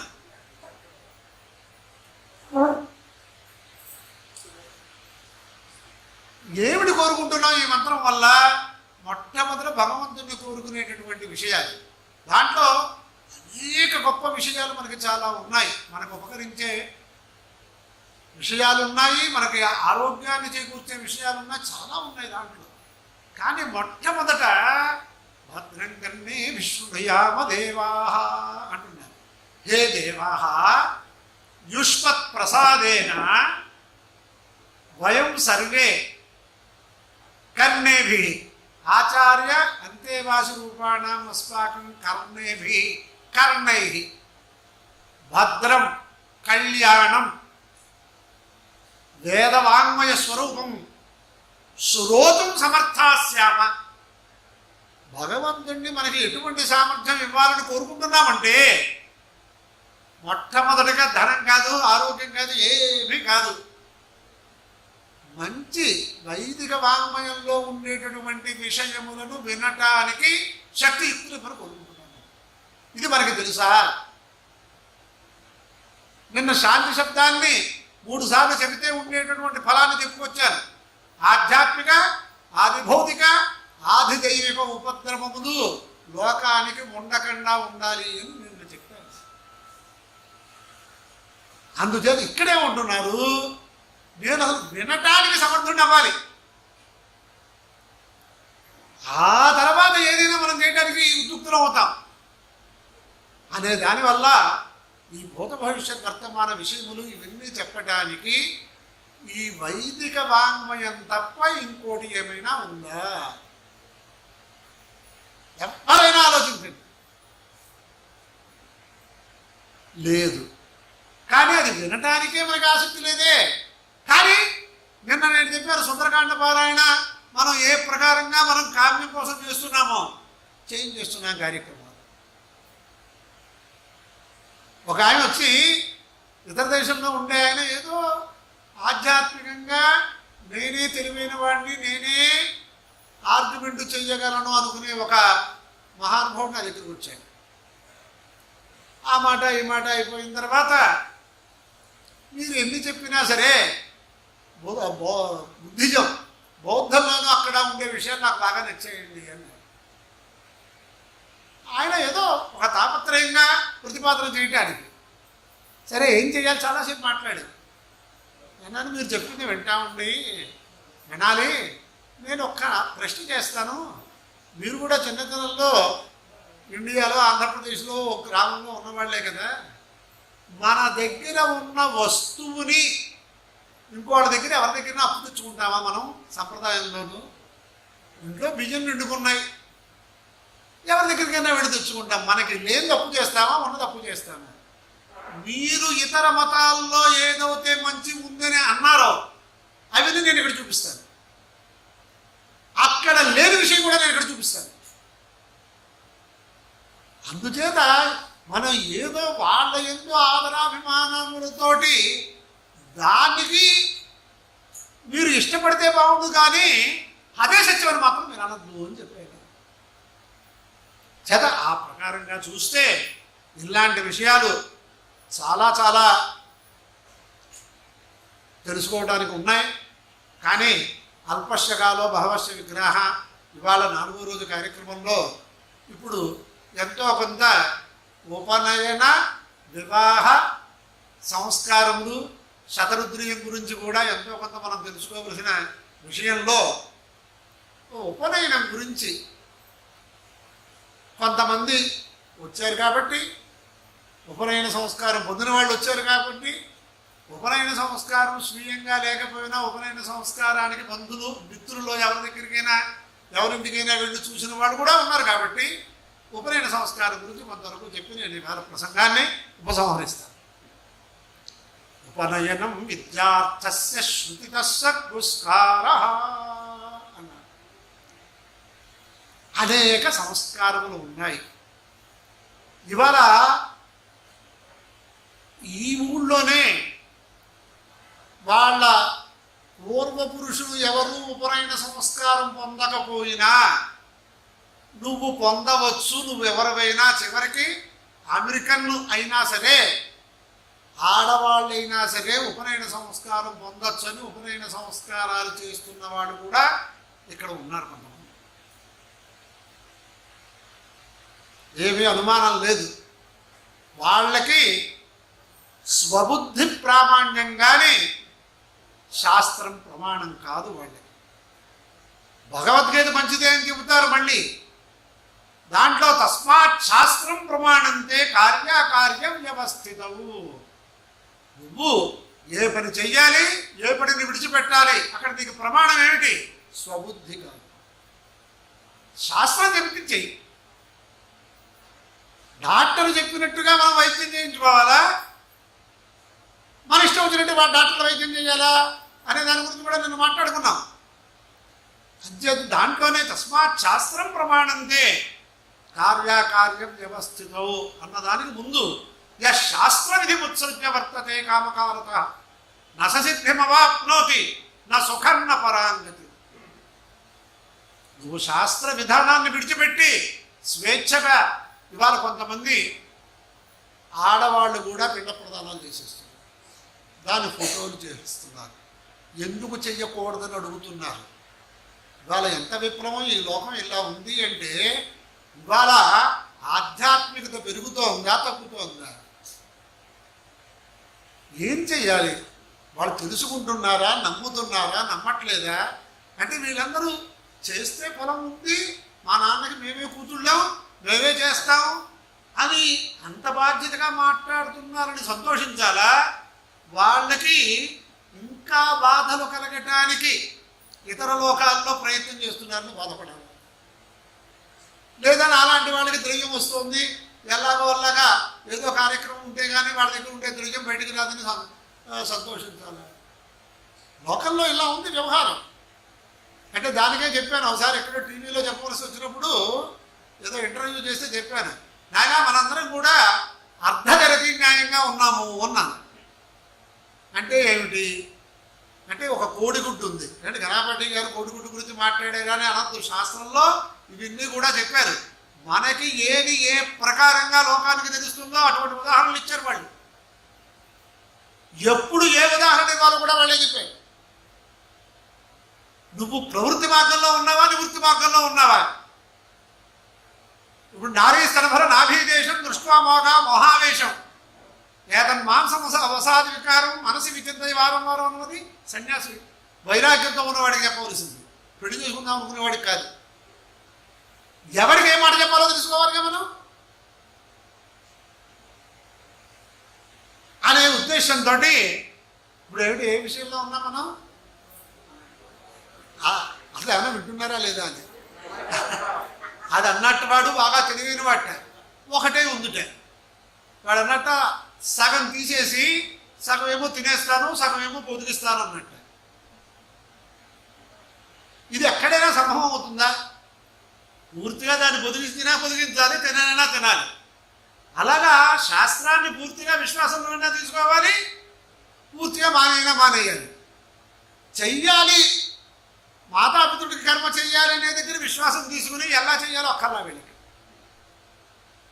ఇది పేపర్ వాళ్ళకి వార్త. ఇంత భక్తి శ్రద్ధలు మగపిల్లల కంటే ఆడపిల్లల్లో పెరిగిపోయి వాడికి మగపిల్లలు లేరు, ఏం చేస్తారు?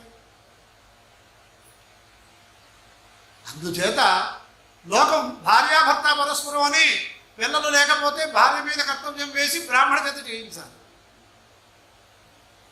మరి ఇలాంటివన్నీ ఇలా ఉంటే ఇవాళ కొత్త రకంగా ఎవరు ఏం చేసినా మీరు ఏమన్నా నాకు చేయిస్తే దోషం ఉంటే నేను అనుభవిస్తాను, డబ్బు నేను అనుభవిస్తున్నాను కదా అని నేర్చుకుంటే వాడితో ఏం మాట్లాడతాం మనం? చేయించేవాడితోటి ఎలా ఉంది లోకం? జత ఇది ఎందుకు చెబుతున్నానంటే మొన్నటి చెప్పే వేద మంత్రం పఠించాలి అంటే ఉపనయన సంస్కారం అయిన వాడి పఠించాలి. లేదా వేదమంత్ర తుల్యమైనటువంటి స్తోత్రములు పెద్దల ద్వారా అక్షరములు తప్పులు లేకుండా నేర్చుకుని చేయవలసిన పరిస్థితి. అంతేగాని వేదమంత్రములు గొప్పవి అని నగాయత్రియా పరం మంత్రం నమాతో పరదైవతం అని గాయత్రి మంత్రం కంటే గొప్పది లేదు కాబట్టి అందరూ చేసేస్తామంటే కొన్ని సంస్థలు ఉత్తరాదులు కూడా బయలుదేరి ఇవాళ లోకంలో ఆ ఉత్తరాదిలోనే అనేక రకాలైనటువంటి ధర్మగ్లాన్ని రావడానికి కారణం ఇవే. స్పష్టంగా నిరూపణ చేయగలం. మేము శాస్త్రం చెప్పినట్టు చేయాలి. శాస్త్రం ఒక్కర్లా ఇవాళ ఎవరైనా బాగా ద్రవ్యం ఇస్తామని మా అచ్యుతరామ గారు లాంటి వాళ్ళు మేము ఇంకా వేదం చదివేసుకుంటా ఉండి అంటే వాళ్ళు వచ్చి వెళ్ళిపోతారేమో అని మేము స్నానం చేయకుండా సంధ్యావందనం చేయకుండా చెప్పేస్తే మహాదోషం మేము అయిపోతాం. మా పాఠం వల్ల వాళ్ళకి ప్రయోజనం లేదు. ఎవరికైనా తెలుసా? ఇష్టం వచ్చినట్టు మాట్లాడేస్తున్నారు, ఇష్టం వచ్చినట్టు చేస్తున్నారు, మేమే గొప్పవాళ్ళం ఉంటున్నారు. ఏంటి విషయం? వీళ్ళకి తెలిసింది ఎంత? జాలిపడాలా, క్రోధపడాలి? జత ఇప్పుడు సభాముఖంగా నేను చెప్పేది ఏమిటంటే, వేదము శాస్త్రము ఎవరికి ఏది విధించాయో అది చేయడానికి బద్ధకగుణులై ఉండాలి. మరి వాళ్ళంటే గొప్పతనం లేదంటే సర్వే జనా సుఖినో భవంతు ఎందుకంటారు? అన్ని లోకములు సుఖంగా ఉండాలనే మాట ఎందుకంటున్నారు? రాజ్యాన్ని చాలా శాస్త్రీయమైన పద్ధతిలో పరిపాలించాలి, రామరాజ్యంగా ఉండాలని ఎందుకంటున్నారు వాళ్ళు? వాళ్ళ అనవసరం పనేమిటి? నేను చెబుతూ ఉంటాను, తెలియటానికి అందరికీ తెలియాలి. ఎవరు ఎంత ఖర్చు పెట్టి యాగం చేసినా, యజ్ఞం చేసినా, దేవాలయాలు కట్టించినా, కుంభాభిషేకాలు చేసినా, సుందరకాండ పారాయణ చేసినా, భాగవత పారాయణ చేసినా చిట్ట చివరికి అనే మాటలేమిటి? స్వస్తి ప్రజాభ్య పరిపాలయంతా న్యాయేన మార్గేణ మహీమహీష గోబ్రాహ్మణేభ్య శుభమస్తు నిత్యం లోకా సమస్త సుఖినో భవంతు. గోబ్రాహ్మణులకు శుభమేమిటి? లోకానికి సుఖమేమిటి? ఏ బ్రాహ్మణులకు సుఖం అక్కర్లేదా? అంటే ఇక్కడ శుభమస్తు అంటే ఆ గోవులు బ్రాహ్మణులు ఒకచోట మంత్రములు ఒకచోట హవిస్సులు అని చెప్పాడు శాస్త్రంలో. ఈ రెండు ఉంటే యజ్ఞయాగాది క్రతువులు బాగా జరిగితే లోకానికి సుఖంగా ఉంటుంది. ఈ బ్రాహ్మడు అన్నవాడు సుఖం కోసమే తాపత్రయపడితే పతనం అయిపోతాడని ఉంది శాస్త్రంలో. ద్విజాతీనాం అయం దేహం నోపభోగాయ కల్పతే ఇహ క్లేశాయ మహతే ప్రేత్య అనంత సుఖాయ చ. ఇందాక అనుకున్నాగా కొన్ని క్లేశాలు పొందుతే కానీ ఒలింపిక్లోనూ అక్కడ అవార్డు రాదని. అలాగే బ్రాహ్మణ జన్మ అనుష్ఠానం కోసం వచ్చింది. ఈ మాట నేను చెప్పింది కాదు, శాస్త్రాలు మీరు చదవక్కర్లేదు. జగద్గురువులు చంద్రశేఖరేంద్ర సరస్వతి మహాస్వామి గారు ఆంధ్ర ప్రభలో ఒక వ్యాసం కూడా ఉంది. బ్రాహ్మడు ఏం చెయ్యాలి, ఏం చేస్తే సమాజానికి శ్రేయస్సు, సమాజంలో ఉండే అరిష్టాలకి బ్రాహ్మడే కారణం నిందించారు ఒక సందర్భం. తెలుసా ఎవరికైనా? జత శాస్త్ర ప్రమాణంగా చెయ్యాలి అనేది మీకు చెబుతూ, ఈ ఉపనయనం గొప్పతనం ఏమిటంటే అనేక సంస్కారాలు ఉన్నాయి. గర్భాధాన, పుంసవన, సీమంత, జాతకర్మ, నామకరణ, అన్నప్రాశన, చౌలోపనయనాన్ని. ఉపనయనానికి ముందు ఇవన్నీ ఉన్నాయి. ఇవన్నీ కూడా ఇప్పుడు ఉపనయనంలోనే చేసేస్తున్నాం. ఎక్కడి నుంచి జాతకర్మ దగ్గర నుంచి అది వేరే విషయం. డ్యూ కడుతున్నాం అంటారు కదా, పెనాల్టీ కడుతున్నాం అంటారు కదా, అలా అప్లై చేస్తున్నారు. కానీ మొదట్లో ఏ కాలంలో చేయవలసింది ఆ కాలంలో చేయట్లేదు, ఏదో జరిగిపోతుంది. కానీ ఉపనయనం యొక్క గొప్పతనం ఏమిటి అంటే అక్కడ మనకు చెప్తారు, మాతురగ్రేధి జననం ద్వితీయం మౌంజి బంధనే. రెండవ జన్మ ద్విజుడు అవుతాడు. ఉపనయనం మొట్టమొదట బ్రాహ్మణ జన్మ ఎత్తినవాడు ద్విజుడుగా అవుతాడు. అంటే రెండవ జన్మ అనేది వస్తుంది. ఆ రెండవ జన్మ వల్లే లోకానికి ఉపకారం చేయగలడు. అంటే ఇవేమీ అక్కర్లేకుండా కొంతమంది ఈ బ్రాహ్మణ కోసం ఈ దానాలు ఇవన్నీ వాళ్ళకే ఇచ్చేయడం ఎందుకు, మన వాళ్ళకే ఇచ్చేసుకుంటే బాగుంటుంది అని కొంతమంది కొన్ని ఊళ్ళల్లో చరిత్ర అంతా నా దగ్గర ఉంది. వాళ్ళు ఏకంగా అసలు బ్రాహ్మణ సంబంధం లేకుండా తాళి కట్టించేయడం, ఈ ఈ తెల్లదానం దగ్గర నుంచి మన వాళ్ళకే ఇవ్వాలి, ఊరికే వాళ్ళకి ఇచ్చేయడం ఎందుకని ప్రారంభించారు. అన్నీ వాళ్ళు చేశారు. వీళ్ళేం కాదమ్మా, బెడిసి కొట్టడం ప్రారంభించారు. వాడు ఇప్పుడు తెల్లదానం ఇలాంటివన్నీ తీసుకున్న వాళ్ళు దానికి తగినటువంటి ప్రాయశ్చిత్తం చేసుకుంటే, అనుష్ఠానం చేసుకుంటే పర్వాలేదు. లేకపోతే వాడు కొంచెం ఇబ్బంది పడతాడు. కానీ బ్రాహ్మణ జన్మ ఎత్తినందువల్ల వాడికి ఇస్తే కానీ మనకు అరిష్టం పోదు. జత ఇలాంటివన్నీ కూడా ఉన్నాయి లోకల్లో. జత ఈ ప్రకారంగా ద్విజత్వం రావాలి అంటే ఉపనయన సంస్కారం జరగాలి. ఇది ఉపనయనం గురించి మనం కొద్దిగానైనా చెప్పుకోవాలి అంటే ద్విజుడు అవుతాడు ఉపనయన సంస్కారం.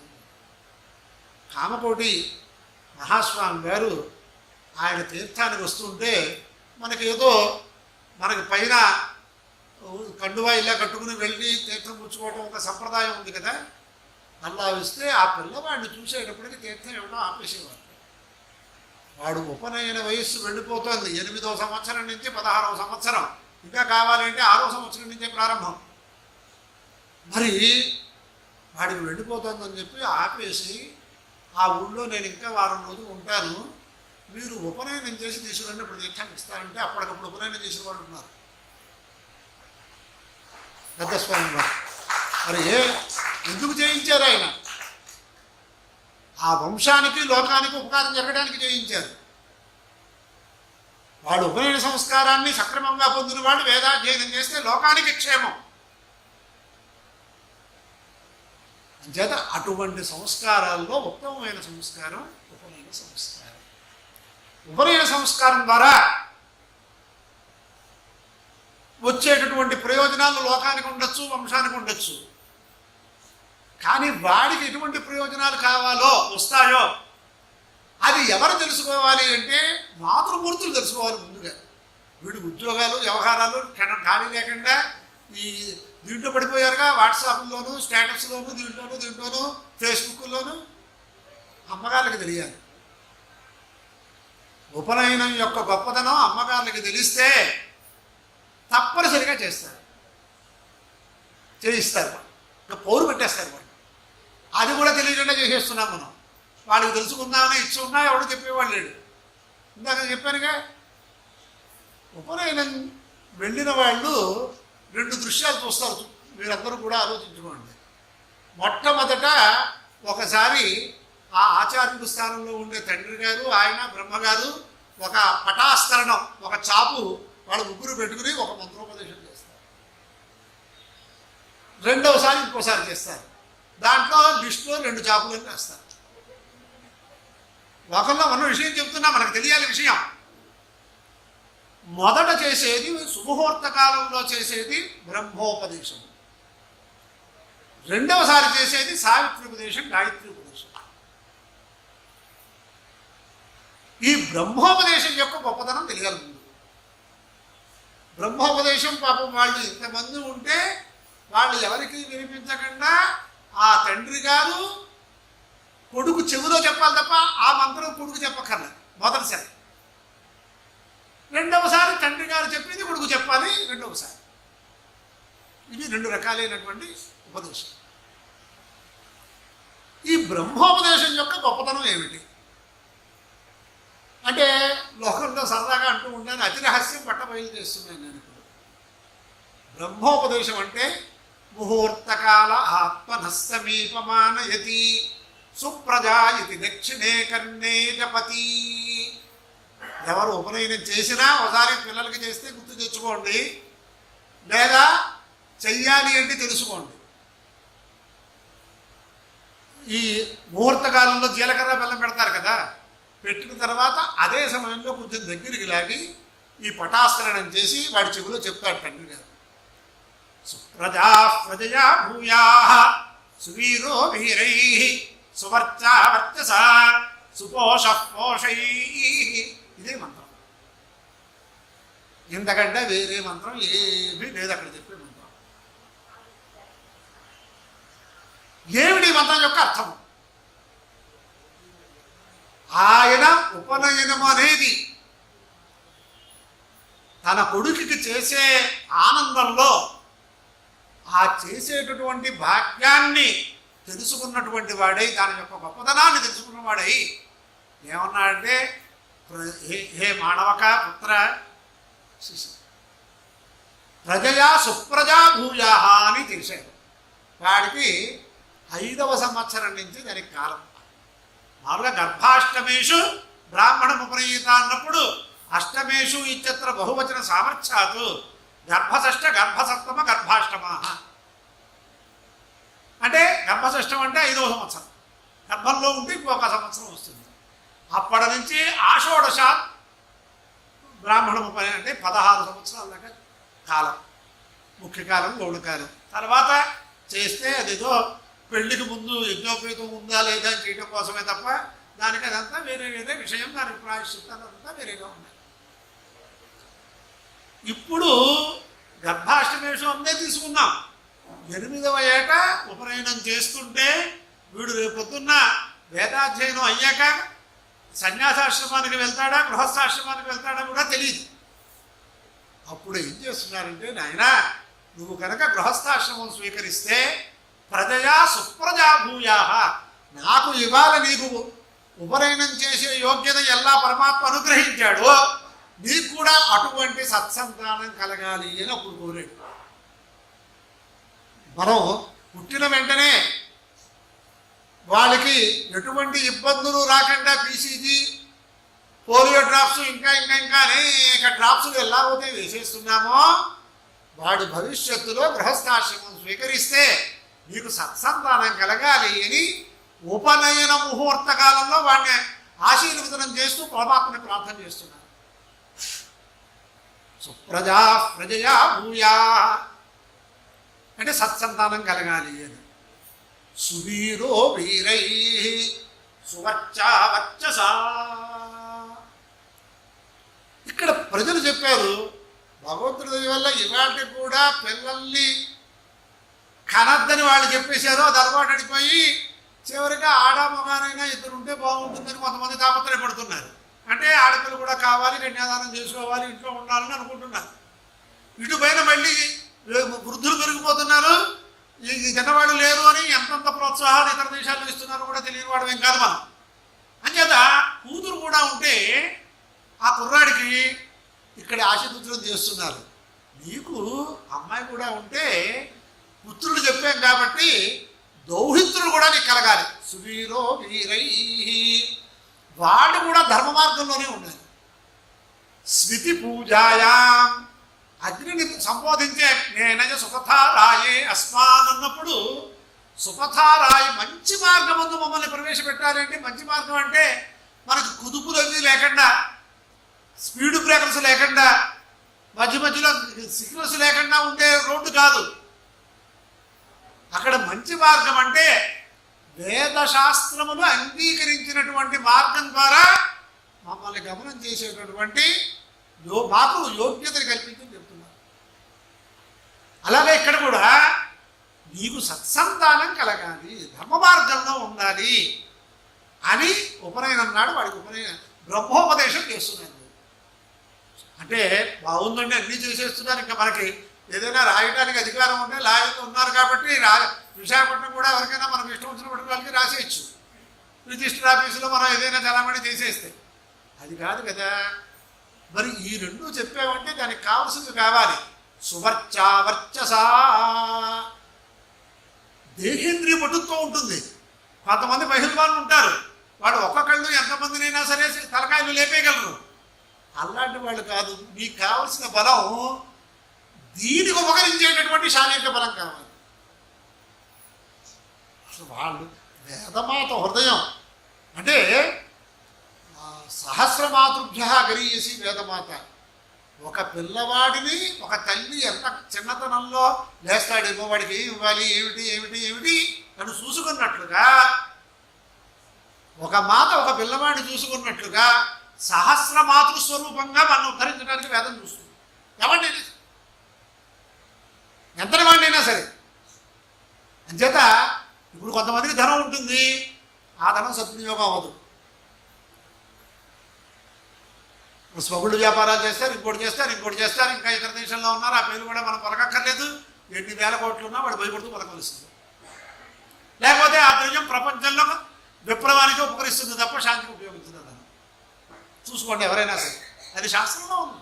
శాస్త్రంలో చెప్పినవి అక్షరసహ ఈ రోజు కూడా నిత్య సత్యాలు. సువర్చా వర్చసా అంతేత దేహేంద్రియ పటుత్వం కూడా దీనికి అనుకూలంగా నీకు ఉండాలి అని ఆశీర్వచనం చేశారు. అన్నీ చేశారండి. దేహేంద్రియ పటుత్వం ఉండాలి, పెళ్లి చేసుకుంటేనేమో పిల్లలు కలగాలి, వాళ్ళకి మనవలు కావాలి, అన్నీ చెప్పేస్తున్నారు. మరి దానికి కావాల్సిన ద్రవ్యం ఏమిటంటే ధనమూల మీద జగత్తు. సుపోషపోషై, నువ్వు తక్కువ సంపాదించినా ఎక్కువ సంపాదించినా ధర్మానికి ఉపకరించే ద్రవ్య సమృద్ధి కూడా నీకు ఉండాలి అని కోరుతున్నారు. ఇది బ్రహ్మోపదేశం. మరి నిజంగా ఇంత గొప్పది ఉంది ఈ సంస్కారంలో. మన పిల్లవాడు బాగా ఉండాలి అని ఆ మాతృమూర్తులు గట్టిగా సంకల్పిస్తే ఉపనయనాలు ఆగం. ఒక ఆయన చెప్పారు, వేద పండితుడు, వాడు మనవాడిని ఏదో లౌకికంగా చదివిస్తుంటే, నాయన నువ్వు ఏ ఊళ్ళో చదివిస్తున్నావో అక్కడికి వచ్చి ఆ ఊళ్ళో నేను ఉపనయనం చేయించేస్తానని అడిగాడు. నాకు తెలిసి నేనే ఉన్నాను. ఉపనయనం మానద్దయ్యా అంటే ఎంత పటుత్వం ఉంది దాంట్లో. అది ఉపనయనంలో బ్రహ్మోపదేశంలో ఎంత గొప్పతనం ఉంది. ఇది ద్విజత్వ సిద్ధి అని మనం ఒకటి అనుకున్నాం. ఇంకా గాయత్రి మంత్రోపదేశం చేస్తాను అంటే పురస్తాత్ ప్రత్యంగాసేన కుమార దక్షిణేణ పాణినా దక్షిణం పాదమన్వారుభ్య సావిత్రీం భోనుబ్రూహీతి తస్మాన్వాహ తత్సవితురితి. అంటే గాయత్రి మంత్రం అనేది అందరికీ వచ్చేస్తుంది. ఇవాళ మామూలుగా యూట్యూబ్లో వస్తుంది, సెల్ ఫోన్లో వస్తుంది, కాలింగ్ బెల్లో వస్తుంది అని అనుకుంటే అవేమి మంత్రాలు కాదు, ధ్వనులు. జీవం లేదు అక్కడ. ఇంచేదంటే అనుకరణ అవుతుంది. ఇది ఉపదేశం అవుతుంది. అనుకరణ అంటే మా లాయర్ గారు ఉన్నారు కాబట్టి మా అచ్యుతరామన్ గారు చెబుతున్నారు, సంతకం పెట్టడం ఫోర్జరీ సంతకం, అవతల రాష్ట్రపతితో ఏదో ఎవరిదో సంతకం చేసుకున్నాడు, వీడు చక్కగా అనుకరించాడు. వీడు సంతకం చేస్తే అది వాడి సంతకం అయిపోతుందా, ఫోర్జరీ అవుతుందా? ఆలోచించుకోండి. మీకు ఎదురుకుండానే చెబుతున్నాను నేను. అందుచేత శాస్త్ర ప్రకారం గాయత్రి మంత్రోపదేశమునకు పూర్వము ఏ ఏ కార్యక్రమములు చెయ్యాలో అవన్నీ అయిన తర్వాత ఆ వటువు చేత ఆచార్యుణ్ణి అడిగిస్తారు. ఎవరు అడిగిస్తారు? పురస్తాత్ ప్రత్యంగాసీన అంటే తనకంటే ఎదురుకుండా అగ్నికి ఉత్తరంగా ప్రత్యంగాసీన కుమార దక్షిణేణ పాడిన ఆచార్యుడు యొక్క, నేను అన్నానుగా అవసరం లేనిదే ముట్టుకోకూడదని. అప్పుడు ఆచార్యుడి యొక్క పాదం ఇక్కడే మనం చిన్న చిత్రం చేయాలి. పాదస్థానీయంగా విరాట్ పురుషుడికి ఉన్నారు అంటే ఎవరు చేసినా పాద నమస్కారం చేయాలిగా, ముఖ నమస్కారం చేయదు. అక్కడ ఎవడైనా ఆలోచించాడా పాదాలకే నమస్కారం వస్తుందని? అసలు ఆలోచించే విధానం రావాలి, సమన్వయ దృష్టి రావాలి. ఇలా అడిగిన తర్వాత ఆయన అన్నీ చేశాడుగా, ఆయనేగా ఆచార్యుడు. అప్పుడు ఆ గాయత్రి మంత్రాన్ని ఉపదేశం చేస్తారు. ఆ ఉపదేశ కాలంలో చేసే పద్ధతి వేరు, తర్వాత చేసే పద్ధతి వేరు. చెప్పేశారు. సరే గాయత్రి మంత్రం చెప్పారు. ఆ రెండవ చెప్ప కూడా వినియోగం అయిపోయింది. దిగిపోయాక తర్వాత ఒక మంత్రాన్ని తెప్పిస్తారు ఆ వటువు చేత. అవృధమసౌ సౌమ్య ప్రాణస్వమే గోపాయ అనే మంత్రాన్ని తెప్పిస్తారు. బ్రహ్మణ ఆణీస్థ. నేను ఇంకా చివరికి వచ్చింది కాబట్టి తాత్పర్యంగా చెబుతున్నాను. ఈ చెవితో వినే చెవితో వదిలేస్తాం చాలామంది, అనేక మంచి మాటలు కూడా అలాగే వదిలేస్తూ ఉంటాం. అక్కర్లేని మాటలే మనం పెట్టుకుంటాం. ఇక్కడ ఏమంటాడంటే ఇలా అంటాడు, బ్రహ్మణ ఆణీస్థ కన్నౌ స్పృశతి. ఈ లోపల వచ్చింది ఇటు నుంచి వెళ్ళకుండా లోపల జీర్ణమయ్యి లోపల రోజు వినియోగం అవ్వాలి అని దాని అర్థం అన్నమాట. సరే, ఆ విషయం తర్వాత చెబితే మళ్ళీ ఈ ప్రకారంగా ఓష్ఠోపస్పర్శనం అవన్నీ కూడా ఉన్నాయి. ఇక అక్కడ చెప్పే ఆ మంత్రములను, ఆ మంత్రార్థమును భావన చేస్తే ఎంత ఆనందం కలుగుతుందో. అవృధం అని అనిపించారు వాడి చేత. అంటే సర్వవేద సారభూతమైన త్రిభ్యద ఏకతు వేదేభ్య పాదం పాదముదుహతు, 3 వేదముల యొక్క సారభూతంగా 3 పాదములు త్రిపదా గాయత్రి, దాన్ని ఇవాళ ఇక్కడ ఉపదేశం చేశాం కాబట్టి, మా నాన్నగారు నాకు ఉపదేశం చేశారు కాబట్టి, అంటే సర్వవేద సారభూతం, అంతకంటే ఐశ్వర్యమేమీ లేదు బ్రాహ్మణకి. అది చేశారు కాబట్టి అహం శ్రీమాన్ జాత అని వ్యాఖ్యానం చేశారు. అర్ధస్సామానియుషి సాహిశ్రీరమృత సతా. సత్పురుషులకు సంపద ఏమిటి అని నేను ఆలోచించారు. ఈ వేదవాంగ్మయం తప్ప ఇంకోటేం కాదు. ఈ వేదవాంగ్మయంను అధ్యయనం చేయడానికి, అథవా కలియుగంలో వేదవాంగ్మయం అధ్యయనం చేయకపోయినా గాయత్రి మంత్రమునైనా సక్రమంగా జపం కనుక చేసినట్లయితే, వినియోగం చేసినట్లయితే, అప్పుడు కూడా కొంచెం వాడికి బ్రాహ్మణత్వం అనేది కోర్టుకు వెళ్ళి వాదించకపోయినా ఆ కోర్టులో పేరు ఎక్స్టెన్షన్ చేసుకుంటూ ఉంటే ఎప్పటికైనా వాదించవచ్చు అనే ఉద్దేశంతో ఇంత గొప్పది మంత్రాన్ని మా నాన్నగారు ఆచార్యుల వారు నాకు ఇచ్చారు కాబట్టి అహం శ్రీమాన్ జాత అని ఒక మంత్రాన్ని చెప్పిస్తారు. వటువు చేతి తెప్పించాలి. ఇది ఆచార్యుడు చెప్పక్కర్లేదు, వటువు చేతి తెప్పించాలి.